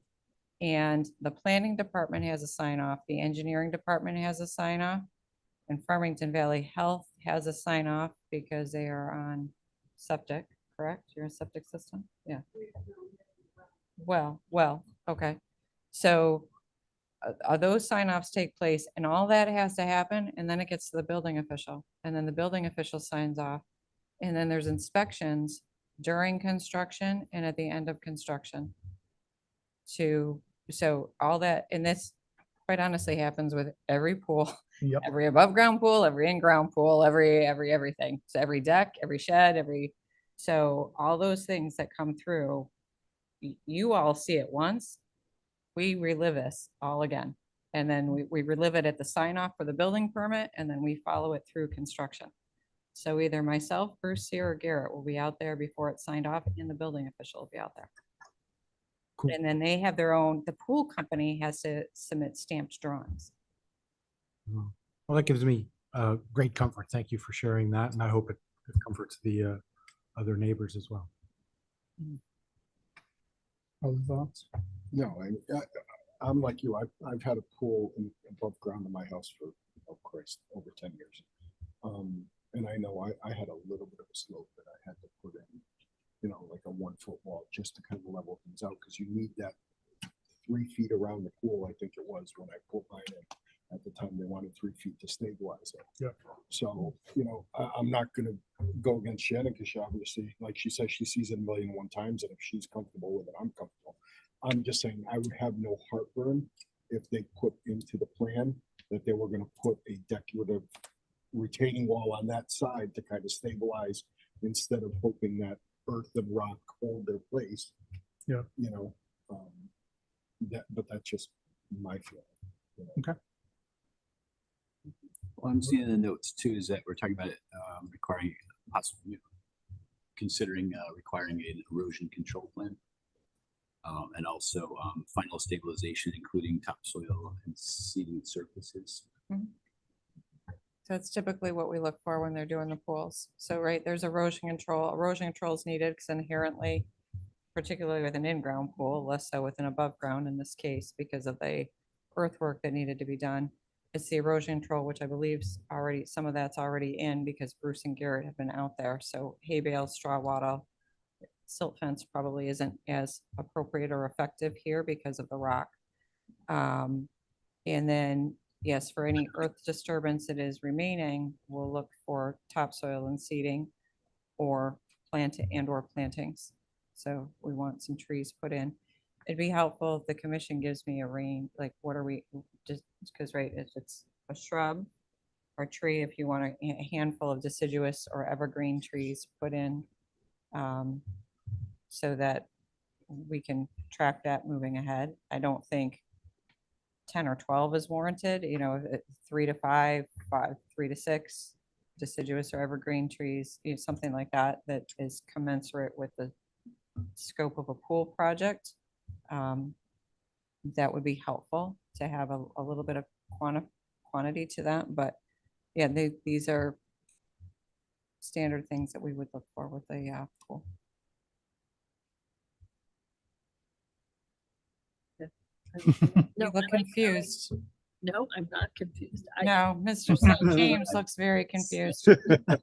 Poor Dave. Well, I guess I'm thinking we're looking at the pool, and the pool's not cutting down any trees or doing any change to that requires that. So it's almost like saying, because the past owners had done something with the trees. It seems like two unrelated projects, I guess I'm saying. Is I'd love to require trees, but I do feel like we're asking to do trees, even though it's got really nothing to do with the pool project. Am I right in saying that? But it does in the But sense that from a stabilization, from an overall from the stabilization of the property. perspective, All right. to me, it feels like it's a little bit of a trade-off. There's a pool going in an area that is considered ridgeline setback. Putting in a few trees is a little bit of a counterbalance to that, in my opinion. Because I'm concerned about putting it just where it's going to go. I'm concerned about falling off the side of the mountain. Well, also the pictures that were taken, and whenever we've looked at a home, we've always looked in the winter so you can see through the woods. And the pictures that were taken, all the leaves are on the trees, so you really can't see through, but in the winter you would. You can pretty much see the whole mountainside. So if we put something in there where we have to put up some evergreens like arborvitae or something that's going to hide the pool from that view from the picture that we saw, I think that's really what we're being asked, right? In essence, yes. In essence, it's not the construction, the building, all the stuff that goes before wetland and all the others. It's more like, what's it going to look like? Correct. So put up some stuff to cover up the pool, and I'm good. Is there a recommendation? Again, I'd say a handful of deciduous and evergreen trees. To Commissioner Coster's point, there's deciduous trees. You can see from there are some evergreens throughout. They're mostly deciduous. A mix is probably appropriate. And we're only talking 30 feet. So, yeah, I mean, if you plant them 2 feet apart, you have 5 or 6 trees is more than enough. Correct. Well, they can I'd say they can move them around. It Right, doesn't have to be a wall right adjacent Right, to the right. pool. That might be strange. Exactly, yeah. Exactly. Yeah. It's to break up the effect as opposed to like a assuming large white fence. Correct. Right. Yeah. Break It's where it up. Cynthia is, the roses there. And Oh, Okay. I'm good. All right. That's all. okay. Everybody good? Yeah. I'm less All confused. right. Thank you. I'm gonna close the public hearing. Can we get a motion in a second? You're taking a lot of notes. So I'm trying. Give it a go. I'm trying. I'm gonna try and give it a go. Okay, I will try to make a motion. I would like to make a motion to approve the application by Robert Gundella and Judith Rothschild for special permit and site plan approval for installation of pool patio and retaining wall within the ridgeline setback area at 84 Pinnacle Road per Article 2, Section 26.e in an R40 zone with the exception, included the addition, I guess, to plant between 3 to 6 evergreen and deciduous trees, shrubs or trees. In how specific do I have to get? For screening. For screening. There you go. Okay. I'll second that. It works. Okay, all those in favor? Aye. Opposed? Abstentions? Motion passes. Thank you. Enjoy your pool. Happy All right. swimming. Where the report. bears can get in. If you ask Steve, they get in his pool. That's scary.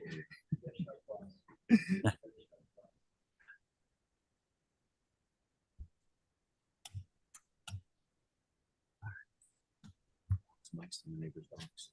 Mike's what? Mike's in the neighbor's dogs. Get in your pool. Do you not like the freshwater? I know, right?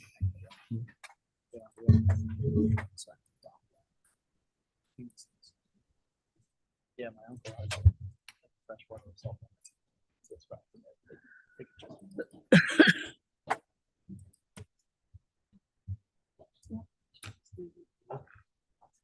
Sure, we'll get it. Yeah. we'll get it. Thank you.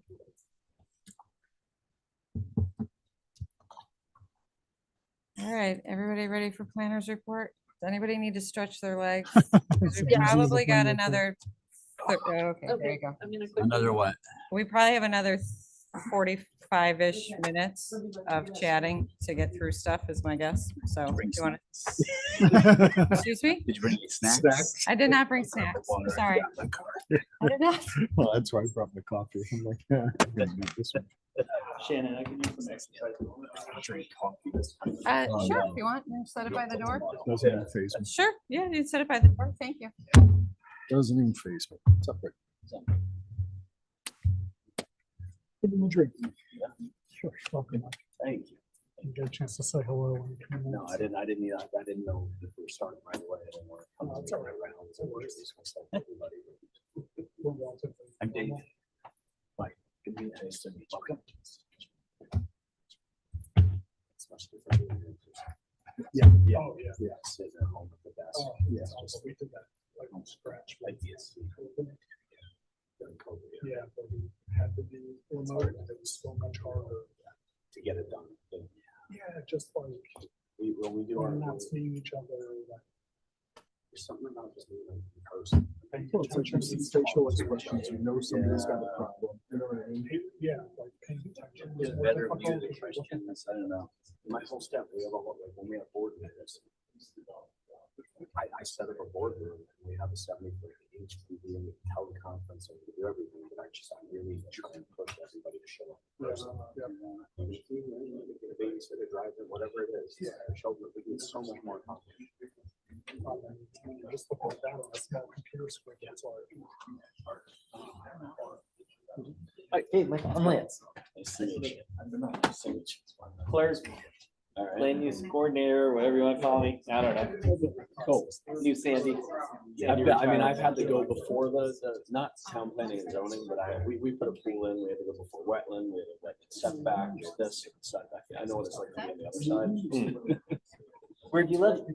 On Eli. Oh, okay. Right. So we're we have the same problem with our neighbors behind us. I mean, without asking, obviously, that one huge right house. And then the people that bought the house behind us. Yeah. They have a pond. And then they decided to let the pond go. And now it's just a scum covered pond. And they're the ones that filled in there for the above ground pool. They backfilled the whole thing and sold it as an in-ground pool. It's kind of funny. But I'm new to town, so Oh, you're new to town? Yeah. So a lot of people do first and ask later, right? It's like, you know, clear cut a forest, what are you gonna do? You're gonna force the person to replant the forest? You should. It happened like all around me, I was just going, we'll clear cut the entire forest, the entire ridge line. And then what? Yeah. The trees are already down. You have 100-year-old trees and they're all knocked down. You can't put it back. Takes 100 years to put it back. Yeah, yes, yes. I was gonna say, this isn't late. Yeah.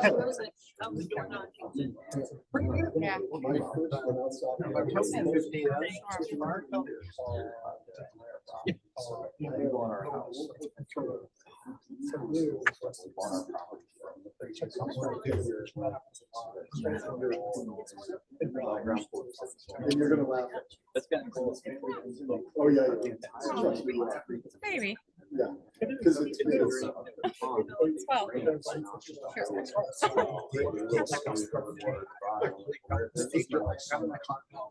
not my problem. Yeah. That's like. That's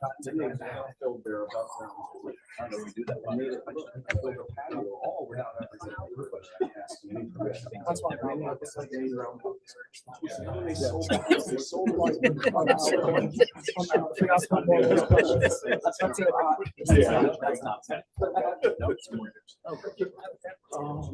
Wait next weekend.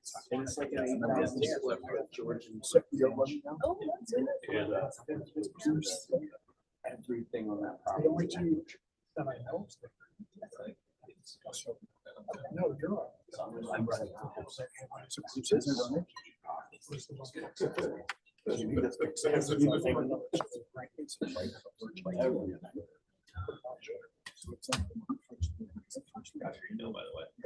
Oh, yeah. Oh, yeah, response. All right,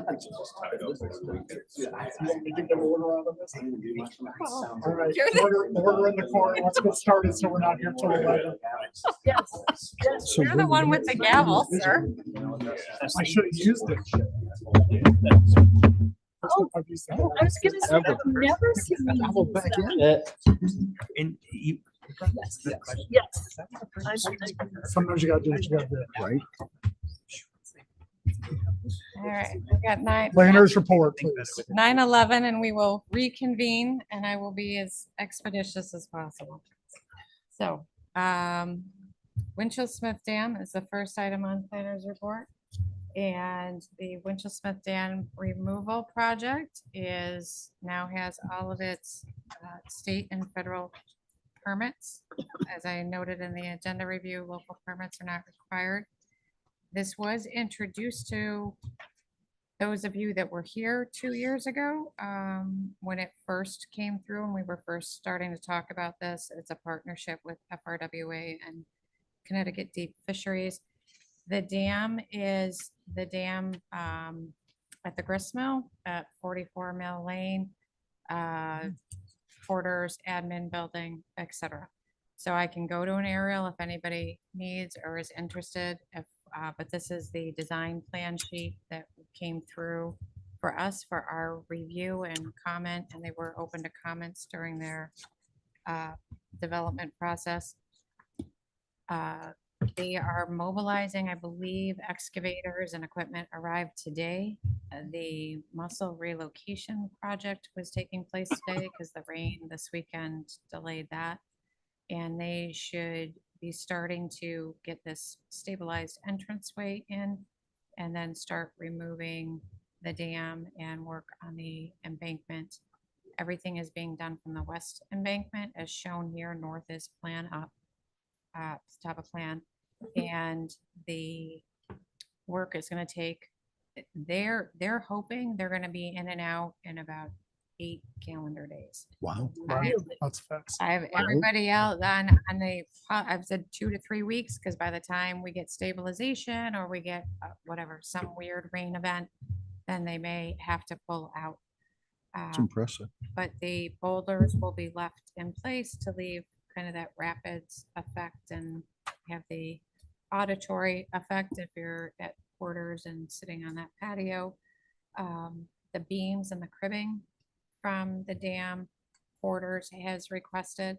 So those that are in salvageable and repurpose condition, quarters is going to take. Anything that's not salvageable is going to be disposed of. That's cool. So that's pretty much it, unless there's a question. Do they have plans for them or they just want them? Like, is it going to be some type of memorial? Quarters is planning, they don't have a definite plan for it other than an intent to try to repurpose it in a meaningful way. So whether it's used in classrooms to a certain extent with the girls as part of the history, benches, plaques, things of that nature, to the extent that any of the beams can be repurposed that they intend to. But Yeah, definitive mechanisms, I think part of it's going to depend on whether they're taking it out in 2-foot sections or 8-foot sections and the condition of it at the time that it's removed. We're saying we had some back and forth with them. What were some things that we asked for? Oh, just from a staff level. So as we were looking at drawings and we were coordinating access points, coordinating with the Pogson's, whose field this is coming from, various mechanisms. So just, it was staff notes, and I don't remember all of the things, but they were cooperative. As we have been asking for things, they've been cooperative, so. This went back 2 years since we were looking and editing and marking up drawings. But they got stalled with Army Corps and the State Historic Preservation Office. So there's actually an archaeologist, one of the state archaeologists will be on site.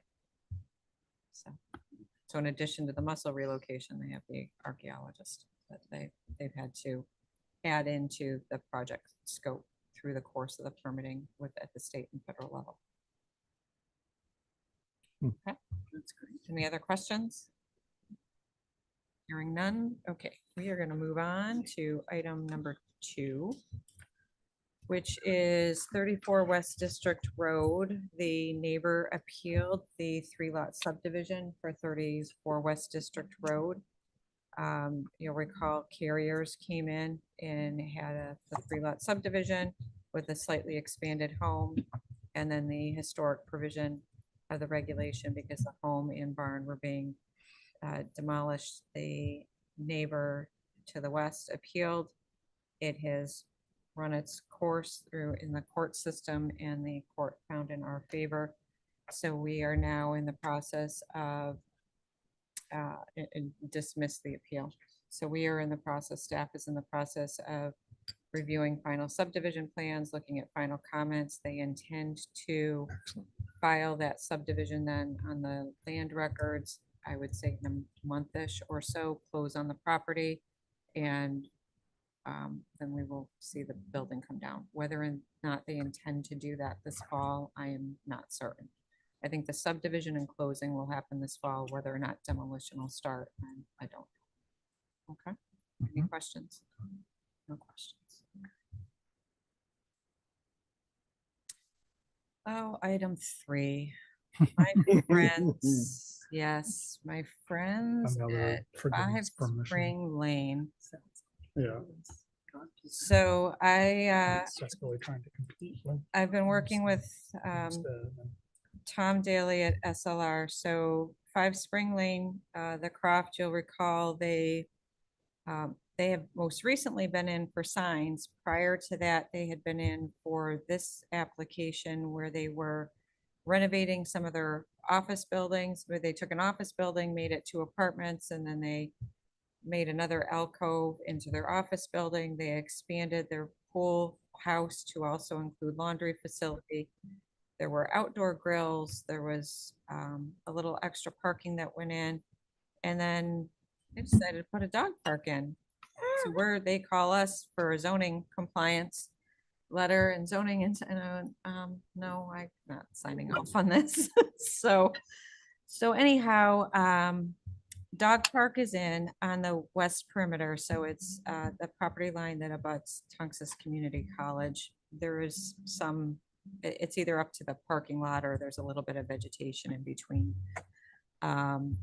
More importantly for us was the runoff from the dog park and the higher pollutant load, and explaining to them and repeatedly explaining to them that there literally is a catch basin. So the dog park, and it's at a grade, not a huge grade, but a 10% grade, comes off into, it shoots off into the parking lot, and a catch basin right there that comes right into this drainage system and into the brook, into Scott Swamp Brook, and into the Pequabic, etc. And so I was like, felt like trying to get their attention on this and saying, it just no.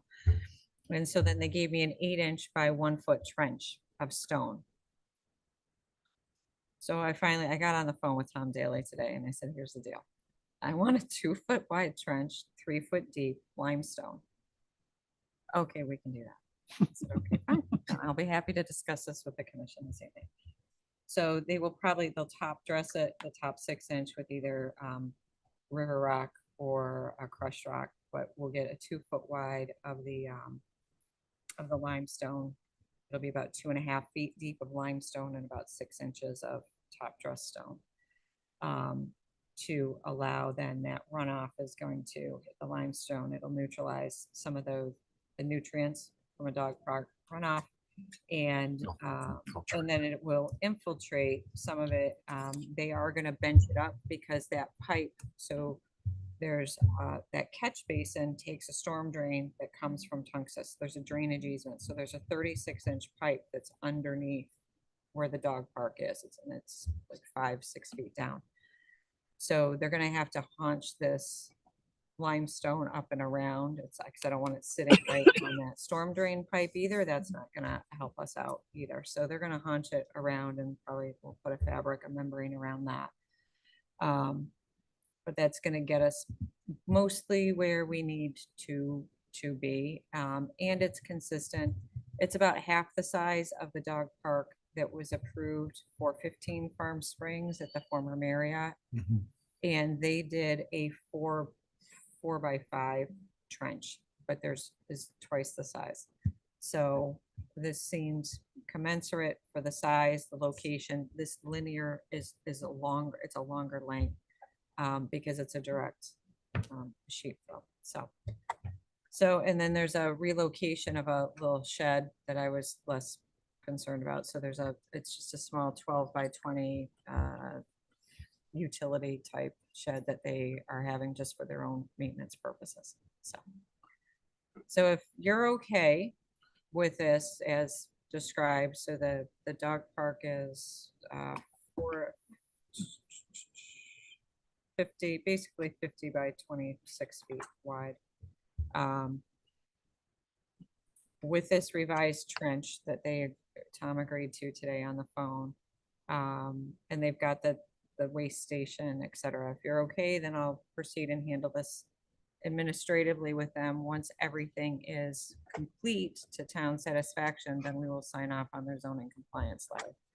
Until then, we'll hold that zoning compliance. So we're holding up the refinance. So they're gonna have trash cans and the doggy bags. The doggy bags. So that's there. Yep, that's there. That's actually there already.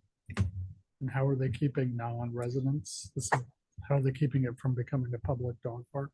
Well, it's back pretty far, so you Okay. can't, unless you live there. You'd really have to know You to find can't, it. you'd have Okay. to, yeah, you're, Never mind. yeah. It's not visible from either of the streets. All good, we'll proceed as discussed at staff level. All good. Concerned about your word mostly. Excuse me? Concerned about your use of the word Mostly? mostly mitigating. Well, I mean, I don't, until we start taking water samples. Right? There's no way, and we have searched and searched and searched online to try to find best management practices for dog parks and stormwater runoff management for dog park, and I can't find, so the best management, they're talking about like so many square feet per dog or right in those types of things and keeping big dogs and small dogs separated. Okay, that's not, I don't really care. I don't really care about that. I want to know about the runoff. So the request is being mimicked off of the 15 Farm Springs one that was done by the landscape architect from LADA. And the limestone acting as a neutralizer to the nitrates. And then obviously the white waste needs to be picked up in order to offset the E. coli. And the only other way we can do this now is to do our stormwater testing, which we do anyhow. And if there's a spike, then we'll have to go back to them and say, you have got to change how you're managing this because we weren't at this level in previous testing. Oh, so we still test.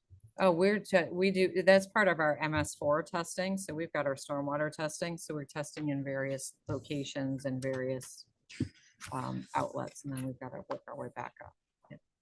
So it's an ongoing, so it's not, I'm not testing an outlet every year. It's an ongoing process that's based on doing a sampling of testing, and then if there's hot spots, then we're doing a second round of testing and taking that out to try to track down where a pollutant load is coming from. So that would be the only other way to do that. But yeah, there is no, I've looked, Bruce has looked, Garrett's looked. So So I dug in and trying to get a deeper, wider trench of limestone. It didn't make sense to have an infiltration pipe that limestone's gonna act as that. It'll take in that first flush for most rainstorms, right? So we want to get that first 1 inch of rain. After that, most everything's washed off, and if it's a heavier rainstorm and it's overflow and running off into the parking lot at that point, it's not an issue. It's going to be clean. I mean, I'm not gonna go drink it, but any more than I would off the end of my driveway. Right, right. So, but that's where we've landed with that. Okay. Okay. All right. Item 4 is not moving ahead tonight, so we're gonna skip over that. Item 5, I have the Village Laundromat, 1684 Farmington Avenue. So that's where the Best Cleaners is, just downstairs, down the street. And we had at one point about a year or so ago, a laundromat interested. It didn't come to fruition. There's a new group that's interested in opening a laundromat at this location with the intent of operating 7 days a week, 7 to 8 p.m., 7 days a week. The location will be of a part-time attendant. The signs, they will switch out the signs. But it looks like it'll be a like-for-like replacement. 12 washers, 14 dryers. Exterior lighting is to remain the same. As they change out for LED, then we will monitor and work with them on that. Basically, what we're looking for this evening is that there's a concurrence again, that this is a like-for-like replacement. There's no exterior change to the building aside from the soffit, any lights that are out that need to be changed, and the signage for the building. The parking lot isn't changing. There will be, I believe, a dumpster reinstituted at the property, which is certainly understandable. Driveway stays the same. So we're going from a dry cleaner use where people coming in, dropping and picking up, or they're doing deliveries.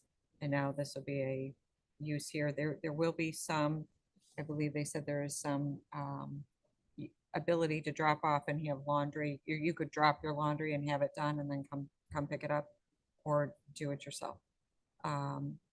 So people may be here a little longer than you would have seen at a dry cleaner doing drop off and pick up. But from a use standpoint, staff was considering it a similar laundry use. This matters because the property is owned residential and the dry cleaner use is had a special exception granted. There are no other, so anyone that's been interested in this property, anything other than a dry cleaner or laundry type use, we have told them you've got to get a zone change to business restricted use, which is what the jewelry store is. Why this wasn't changed at the same time, I don't have those answers for you. But so this is pretty much the only use that we've given guidance on, that you could just come in and proceed with. So if you concur, then the next step for these individuals would be to advance their drawings, go to building permit to take care of any electrical, plumbing, and carpentry work that needs to be done for them to move into the building.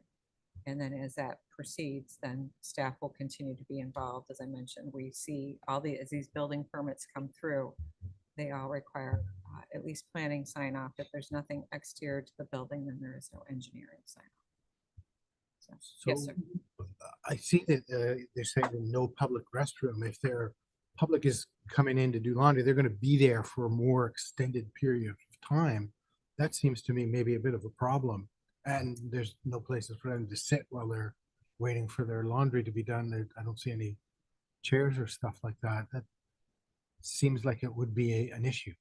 I don't So I would defer to Farmington Valley Health District on that. I don't know if it's a requirement. So for a laundry facility, I believe Farmington Valley Health is going to have a sign off. So I understand and I can ask the gentleman about that, since public will be there. My guess is there will be, there'll be tables for folding. My guess is there'll be chairs in there along one of the walls or at the table, similar as that kind of organically happens at other laundry facilities when I've been in. So, but yeah, Is there any other laundry facility in the town? Do we have any?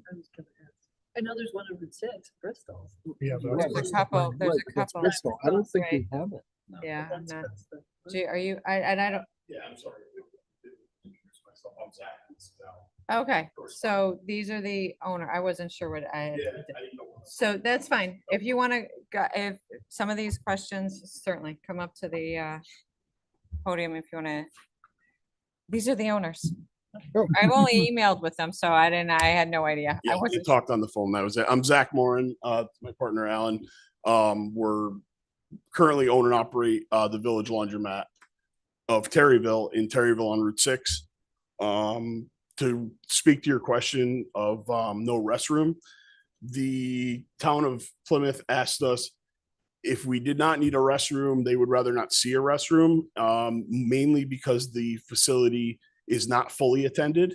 There's cameras and security cameras, but they suggested for a public safety, you get people in there that shouldn't be in there using the restroom, things like that. With, I guess, crime, I don't know. That's what was their concern. And I said, we had the ability to do it. And they said we didn't need it. And the average time somebody's in the laundromat, a wash cycle on any of these machines is 28 minutes. And a dry time on average is probably no more than 30 minutes, depending on how you want to do it. So, and a lot of people they load wash in and then they, excuse me, they tend to take off, for a half hour, run, get a coffee, something like that, and then come back. I learned so much. Use the bathroom at home before you go to the laundromat, Bruce. Run down to Dunkin' The Donuts. moral of the story. No, I mean, we have all those apartments. am in Greenville. educated now. Do we have other Well, businesses building that are reuse. partially attended? Excuse me? Do we have other businesses that are partially attended? Gym facilities. Right, Oh, yeah. that makes So we've got, so some run 24-hour or extended periods and they are not, they're key fob. So yeah, they don't have attendance and then, yes, so. And that we typically just have them coordinate with the police department. So the police department's aware and whatnot. Yeah, and the facility is alarmed. The facility is alarmed. Obviously, after hours stays, with a night lighting system. And then we also would do, we have a pretty extensive camera system where, we could dial in at any time and see exactly what's going on and who's there and what machines are running or aren't running and stuff like that. So that's kind of how you deal with the homeless issue. We, knock on wood, never had any problem. One person, we had to get the police involved in our other location. She was kind of camping out there, but they took care of it, and that was one in about 2 years. So, yeah. Usually we tend to see that people we know that are also in the industry, the more active the laundromats are, the less you get people just hanging out. Maybe in the winter months, you'll have somebody stop in and try to warm up or something, but it's kind of people that seems like people that use the laundromat watch out for the laundromat. That's what we've come to learn. So. A question about the parking lot striping. There's this little comment here. I know the jewelry store next door is you pull in and you park parallel to the street. I don't even know what the parking is. It would be, I think we agreed, Shannon, that it would be exactly stay the same. We wouldn't change that at all. I think there's 8 to 10 spots there. But How is it designed now? That's my question. I believe there's spots along the fence where the jewelry store is. There's nothing along the front of the building. Okay. There's a couple, if you pull in to the left of the building, Yeah. and then there's also some that would turn and face Farmington Avenue. Okay.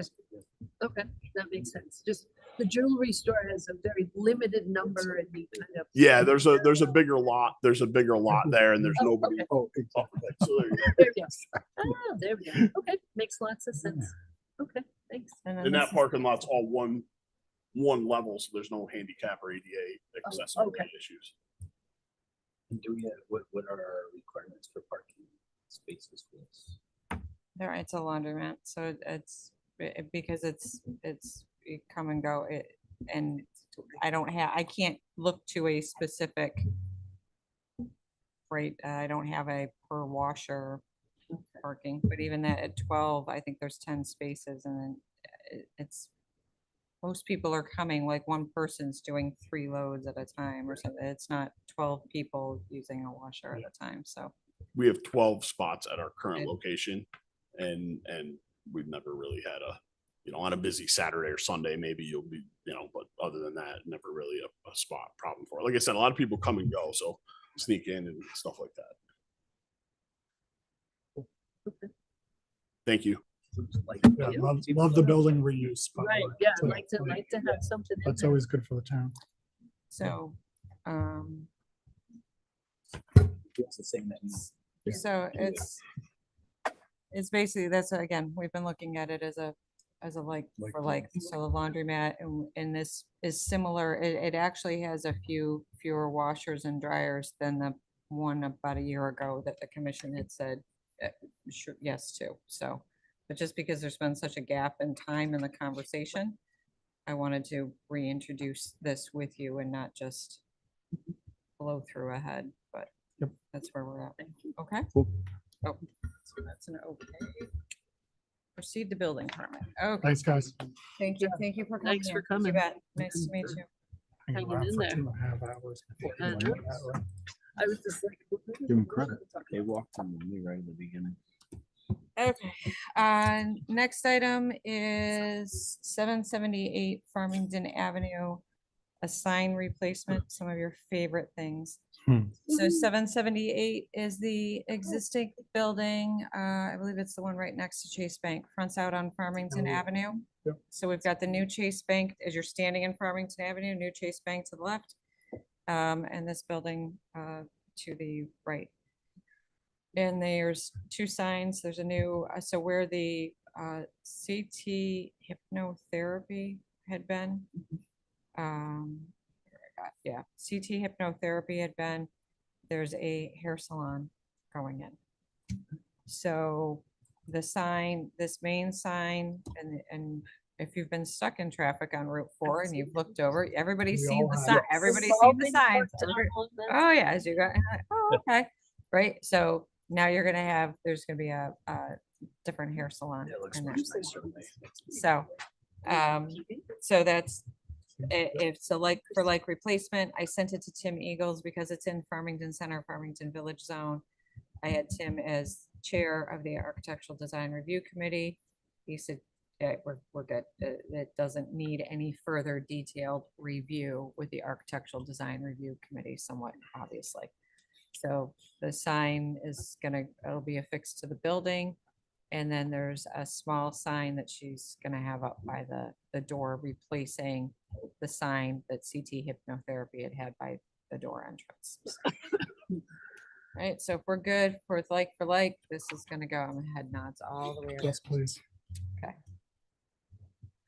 All right. Okay, you know what, I'm gonna switch orders, just a smidge. The Krog Fall Housing Talk, so this is technically item 8. Krog Housing Meeting. The flyer is on the website. This is an updated flyer. The date is the same. It's just the location for the Southington meeting. If there is any interest, you are welcome to sign up and join.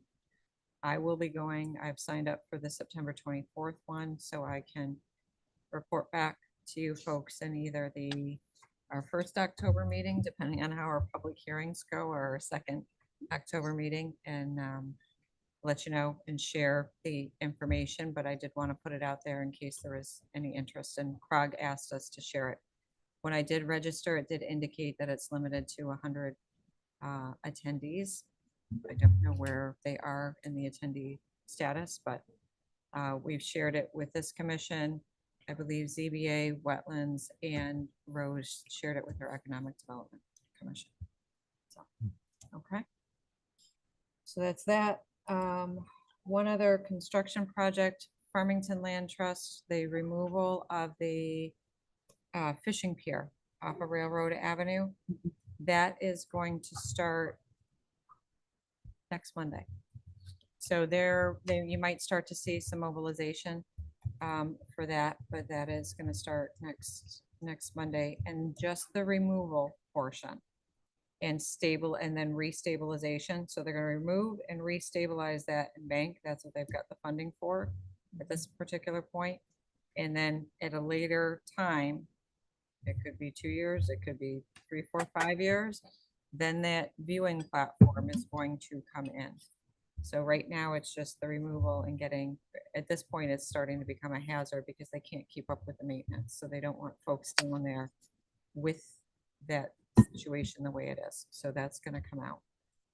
And they're coordinating with our DPW, we're coordinating with trails people. So there will start to be notices about trail closures, signs up, etc., as needed. So to the extent they don't need to close the trail, they're going to try to avoid that and just stage off to the side and use the cul-de-sac and Railroad Avenue.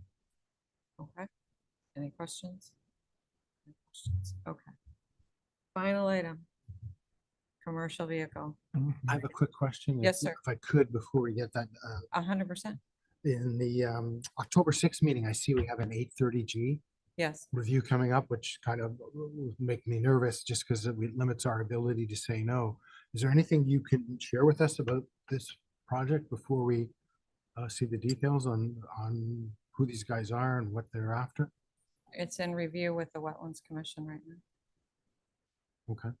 So all the information is already all posted online On the wetlands side, so we Yep. can look at it. from And there. so it was introduced at the Wetlands Commission last Wednesday. They had a site walk tonight, and then next Wednesday will be the second meeting. They will determine whether or not the activity is significant or not. And depending upon whether or not they feel there's a significant activity from a wetland standpoint, will determine whether or not they choose to have a public hearing. So Wetlands has a different metric than TPZ. So they will be looking at it from that standpoint and proceeding accordingly. The developer, the FCP1 is Metro Realty. Oh, they are then. So it is Metro. So we will be working with Andrea Gomes as their permitting attorney along with Tim Hollister. SLR is the engineer of record. So there is a full, and I believe the documents are all posted online. Let me double check. Yeah, I and think then Lance has it all posted up online already. Let me see sometimes you can look at here. it, see what our future looks like. So government They're committees. friendly.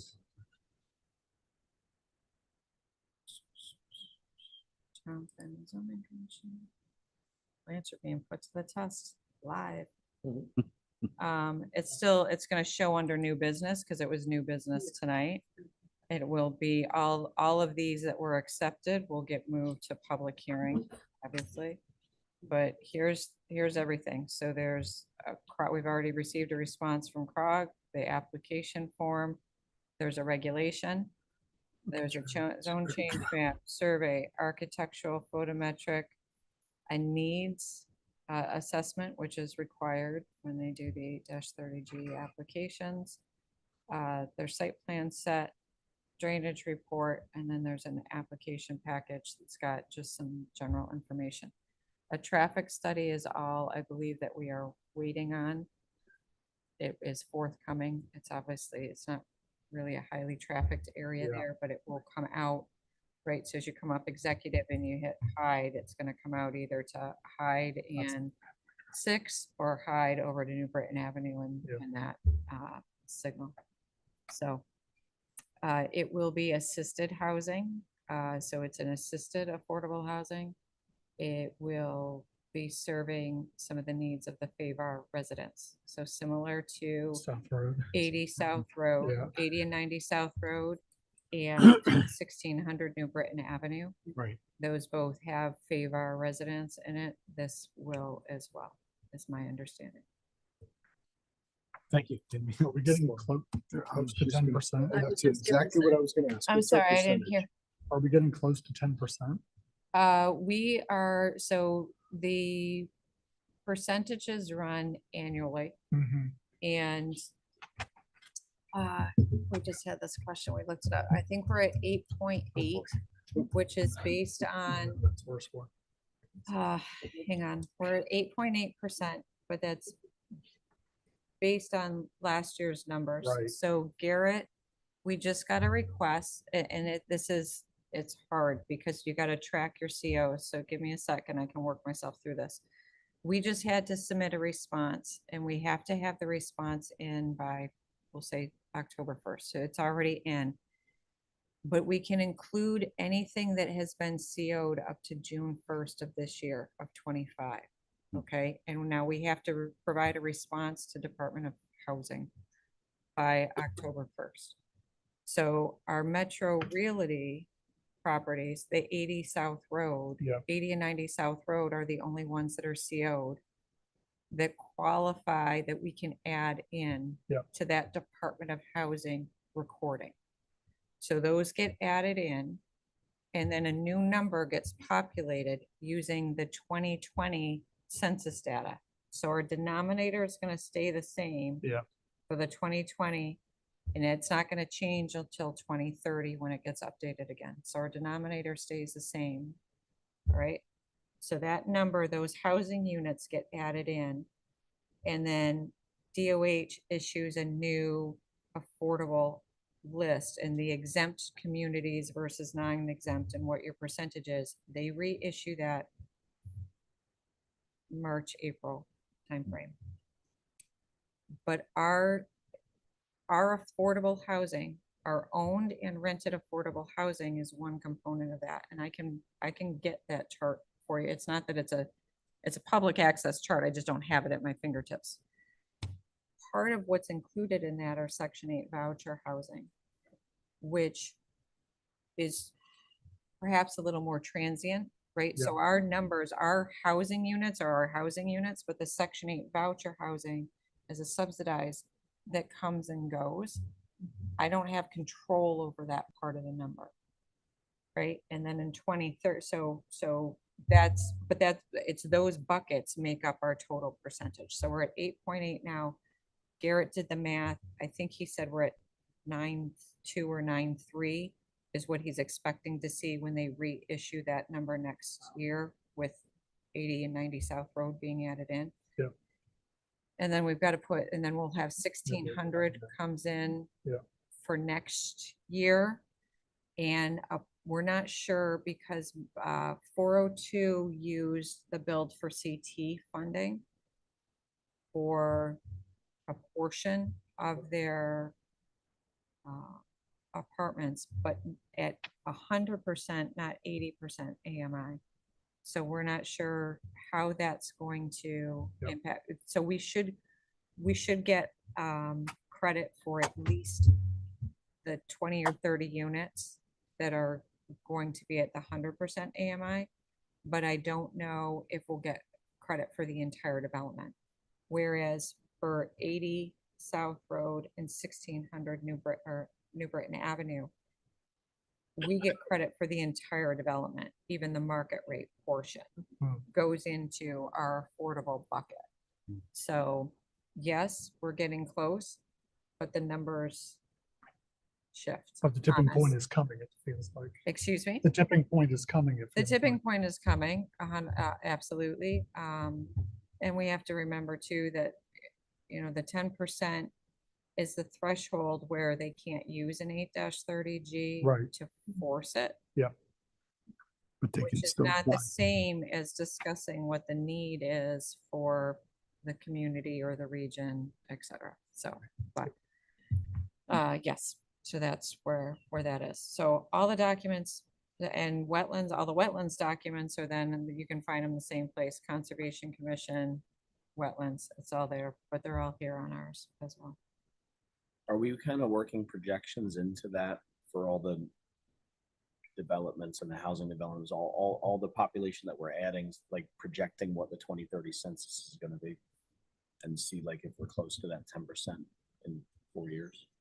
Right, but people will come in and subdivide a lot that we wouldn't, like the 34 West District that we just got the approval on, right? I'd have to go through and try to figure out where somebody would subdivide a lot. No, like There isn't, mathematically what our growth it was, statistically, anything like that, there's no way to project it. don't know. Okay. I mean, somebody does, it's not what it's not what I do. I'd have to see Rose if there's a projection or something. I don't know. I don't know. Yeah.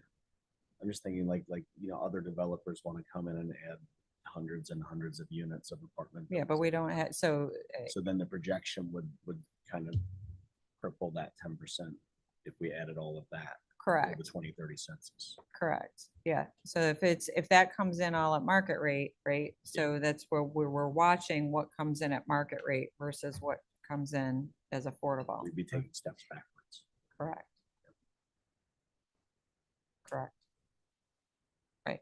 Because we have market rate that's approved at Charles House and Midpoint. And those aren't factored in because there's no COs. So they're approved unless they expire. But those aren't factored in anywhere. Like, was So- just this spring, West Hartford got out of that. West Hartford met their, Correct. because the Hartford vessel was all set to make a fuss that it was over the old Midlands. Yeah. So, yeah. And It then just, they sent them a letter, said, well, we've now met our goal. and right. They went, so. So we play with the numbers, Yeah. Commissioner Coster, we do play with them to try to see where we are. Like if we were to put those developments back at, right, and put those in the denominator and what that does. So and at one point when we were 2 summers ago now, this summer 2023, we did a whole bunch of affordable housing workshops and we had extra meetings. We ran through them. There's a whole, I mean, you could do if I put those in, There's a right? lot of variables. There's a ton of it's a constant shift and it's based on what's actually been CO'd. So. Okay, any other questions on that? You're good on where to find your info? All right, fabulous. Okay. So, commercial vehicle. So, we have a draft regulation. It is loosely modeled after Enfield and Plainville. I'm not sure who came first and then one copied the other. Some of that I could tell. And then I took it and shifted things around so that definitions I put in a definition for commercial vehicle. And everybody just got this on Friday. And I'm not expecting any answers today. But in the effort to try to move this. So commercial vehicle, a definition, gross vehicle weight rating definition.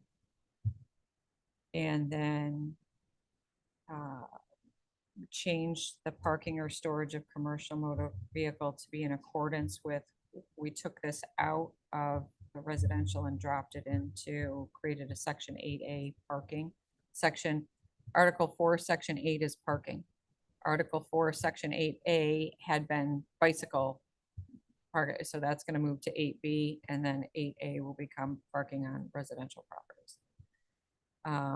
The storage of trailers, recreational vehicles, that doesn't change. It's still in Article 4, section 9. That doesn't change. I just separated it out so it's its own line item. It talks about general requirements, and then how we're defining a commercial vehicle. And as I explained in the agenda review, the intent is to have the class 1 and class 2 vehicles as defined by FHWA be allowed by right unless they have a commercial plate on them, and then they're considered a commercial vehicle.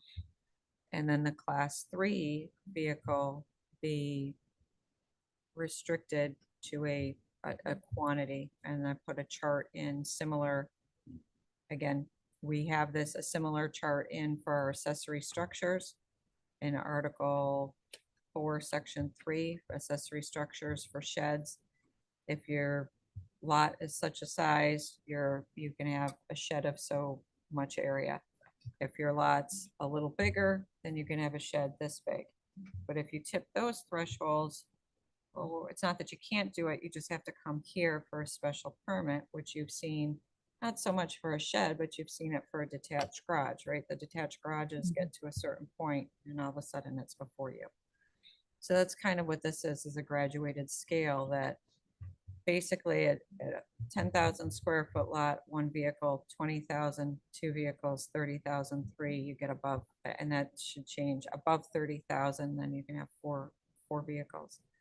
And at that point, and that's the class, so I'm back to, that's the class 3, right? So we're talking up to, I think, 14,000 pounds gross vehicle weight.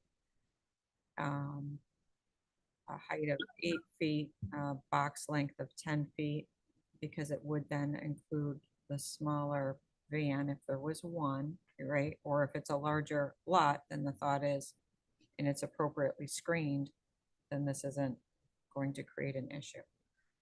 So that's our starting point with this. We can chat about it. We can, if we want, and you think you're comfortable enough, we can put an application in so that it's accepted at the next hearing, and then set the public hearing for, it would be October, what did I say, 24th? October 24th, what is it? Do you have it, Lance, or no? I don't. Okay. Sounds about So the second meeting in The October, 16th. not the 6th where we already have a bunch, but we can push it to the second 20th? meeting in October. And it would give us the October meeting, November and 20th. December to hear it and take public comment on it. So if you're good enough with this, obviously anything greater than a class 3 vehicle then is commercial, right? So the tanker truck, septic tank truck, an oil delivery tank truck, all of those. And when I'm talking, we're back to this document, which we had shared. Wow. So this is the FHWA class document, and it talks about vehicle class, so class 1, 2, 3, right? And light duty, medium duty, heavy duty, right? So it's all sorts of terminology, but we needed to I wanted to get this to either a federal or state classification system and get us out of the loose nomenclature of Yep. the half-ton, 1.5 ton, et cetera. So, and then this document goes through and gives us a visual of, which is not FHWA. So it's just this first page is the FHWA. This is just a supplemental visual document of your class 1 trucks, right, or Rangers and the smaller, the Tacoma, the smaller pickup type trucks. Class 2 are your 100 series, your Ford F-150, the 1500, Dodge 1500, etc. And then here's your class 3 where you can start to get a dually on these trucks. I don't think you can get it on a class 2. But these are the heavier trucks that can kind of, if you're going to see them be more used for a construction type. Be the gray area. Yeah. Right. So some of these, right, I had one, like a Fox Chemical truck was either, I don't remember if it was a Ranger or a Tacoma, but it was all decked out, but it was a small vehicle. It was just one on the property, but it did have a commercial plate. So it would fall under the commercial reg, but there was only one at the property. So they were fine the way the reg currently is read. So, and then here's your class 4 starts getting into the much larger vehicles where you're seeing kind of the flatbed on the back, more carrying capacity. And again, this doesn't get into the RVs and recreational vehicles. We already deal with those in another part of the regulation. So, and this is posted, so all of this stuff is still posted online. It's all, it's all, yeah, I gotta find this. It's not under new business. It's under, folder. it's under planners report and it's in its own folder, commercial vehicle information. And there's a red line version, which is what I had up. There's a clean version, which is easier if you just want to read it straight through. And then this, the types of trucks is the one that I had up and that I'm referencing here if you want to use that for reference. I left everything else there in case you wanted to see. So this was talk, you know, it's some kind of a 411 on what's gross vehicle weight, and then the information that we had about heaviest electric vehicles and things like that. So I left all the other research items that we've been talking about, but these, here's your, you know, this top one, these top two, and then this, the types of trucks. So where would the heaviest electric vehicles come fit into that? Are they class 3 because they're so heavy? No, and you're gonna, yeah, I don't remember. I think that's what we started talking about. No, so the Hummer's at 9,000 pounds. So they might be at a class 3. I think some of the Hummers, when you put in, Pick it up like if over you put in 10,000. all the bells and whistles, they might tip over the 14. Curb weight, but yeah, gross vehicle weight rating. But yeah, so this is, You see more and more of them. There's 2 of them on my street. right. So that, but they're at 9, and then, yeah, we've got to deal with the curb weight versus the GVWR. Yeah.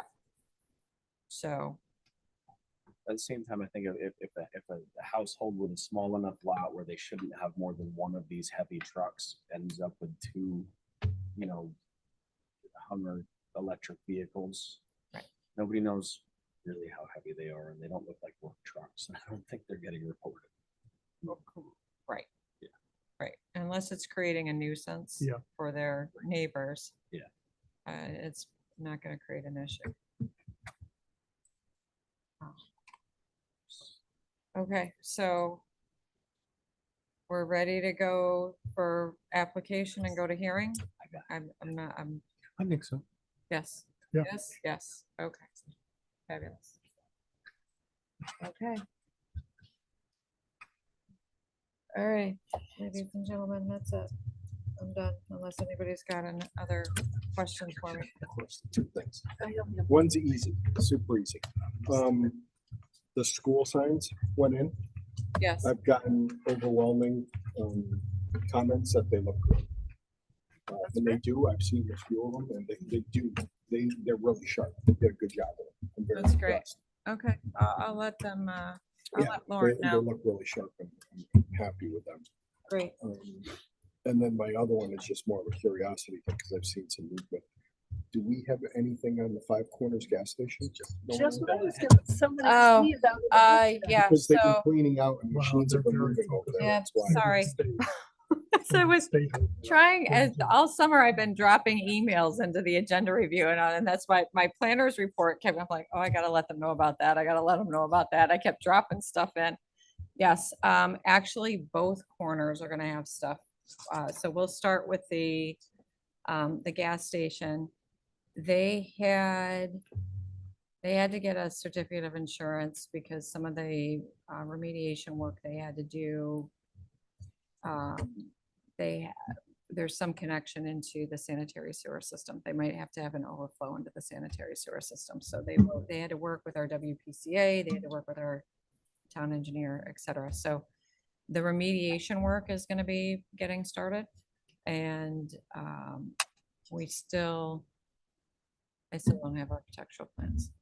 So I still don't have building permit set, but there is remediation work that is going to get started, and Capura is doing some of their, like the soil management of it. They're not doing the remediation. There's just an environmental company coming in to do that.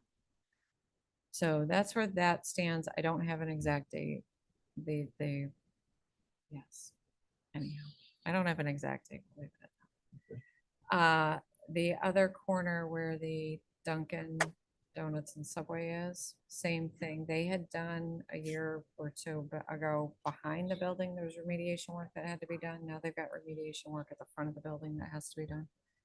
And so we've gotten notification on that. And then there's some coordination, obviously, that has to take place with the tenants because of that, because it's going to be in the parking lot. Yeah.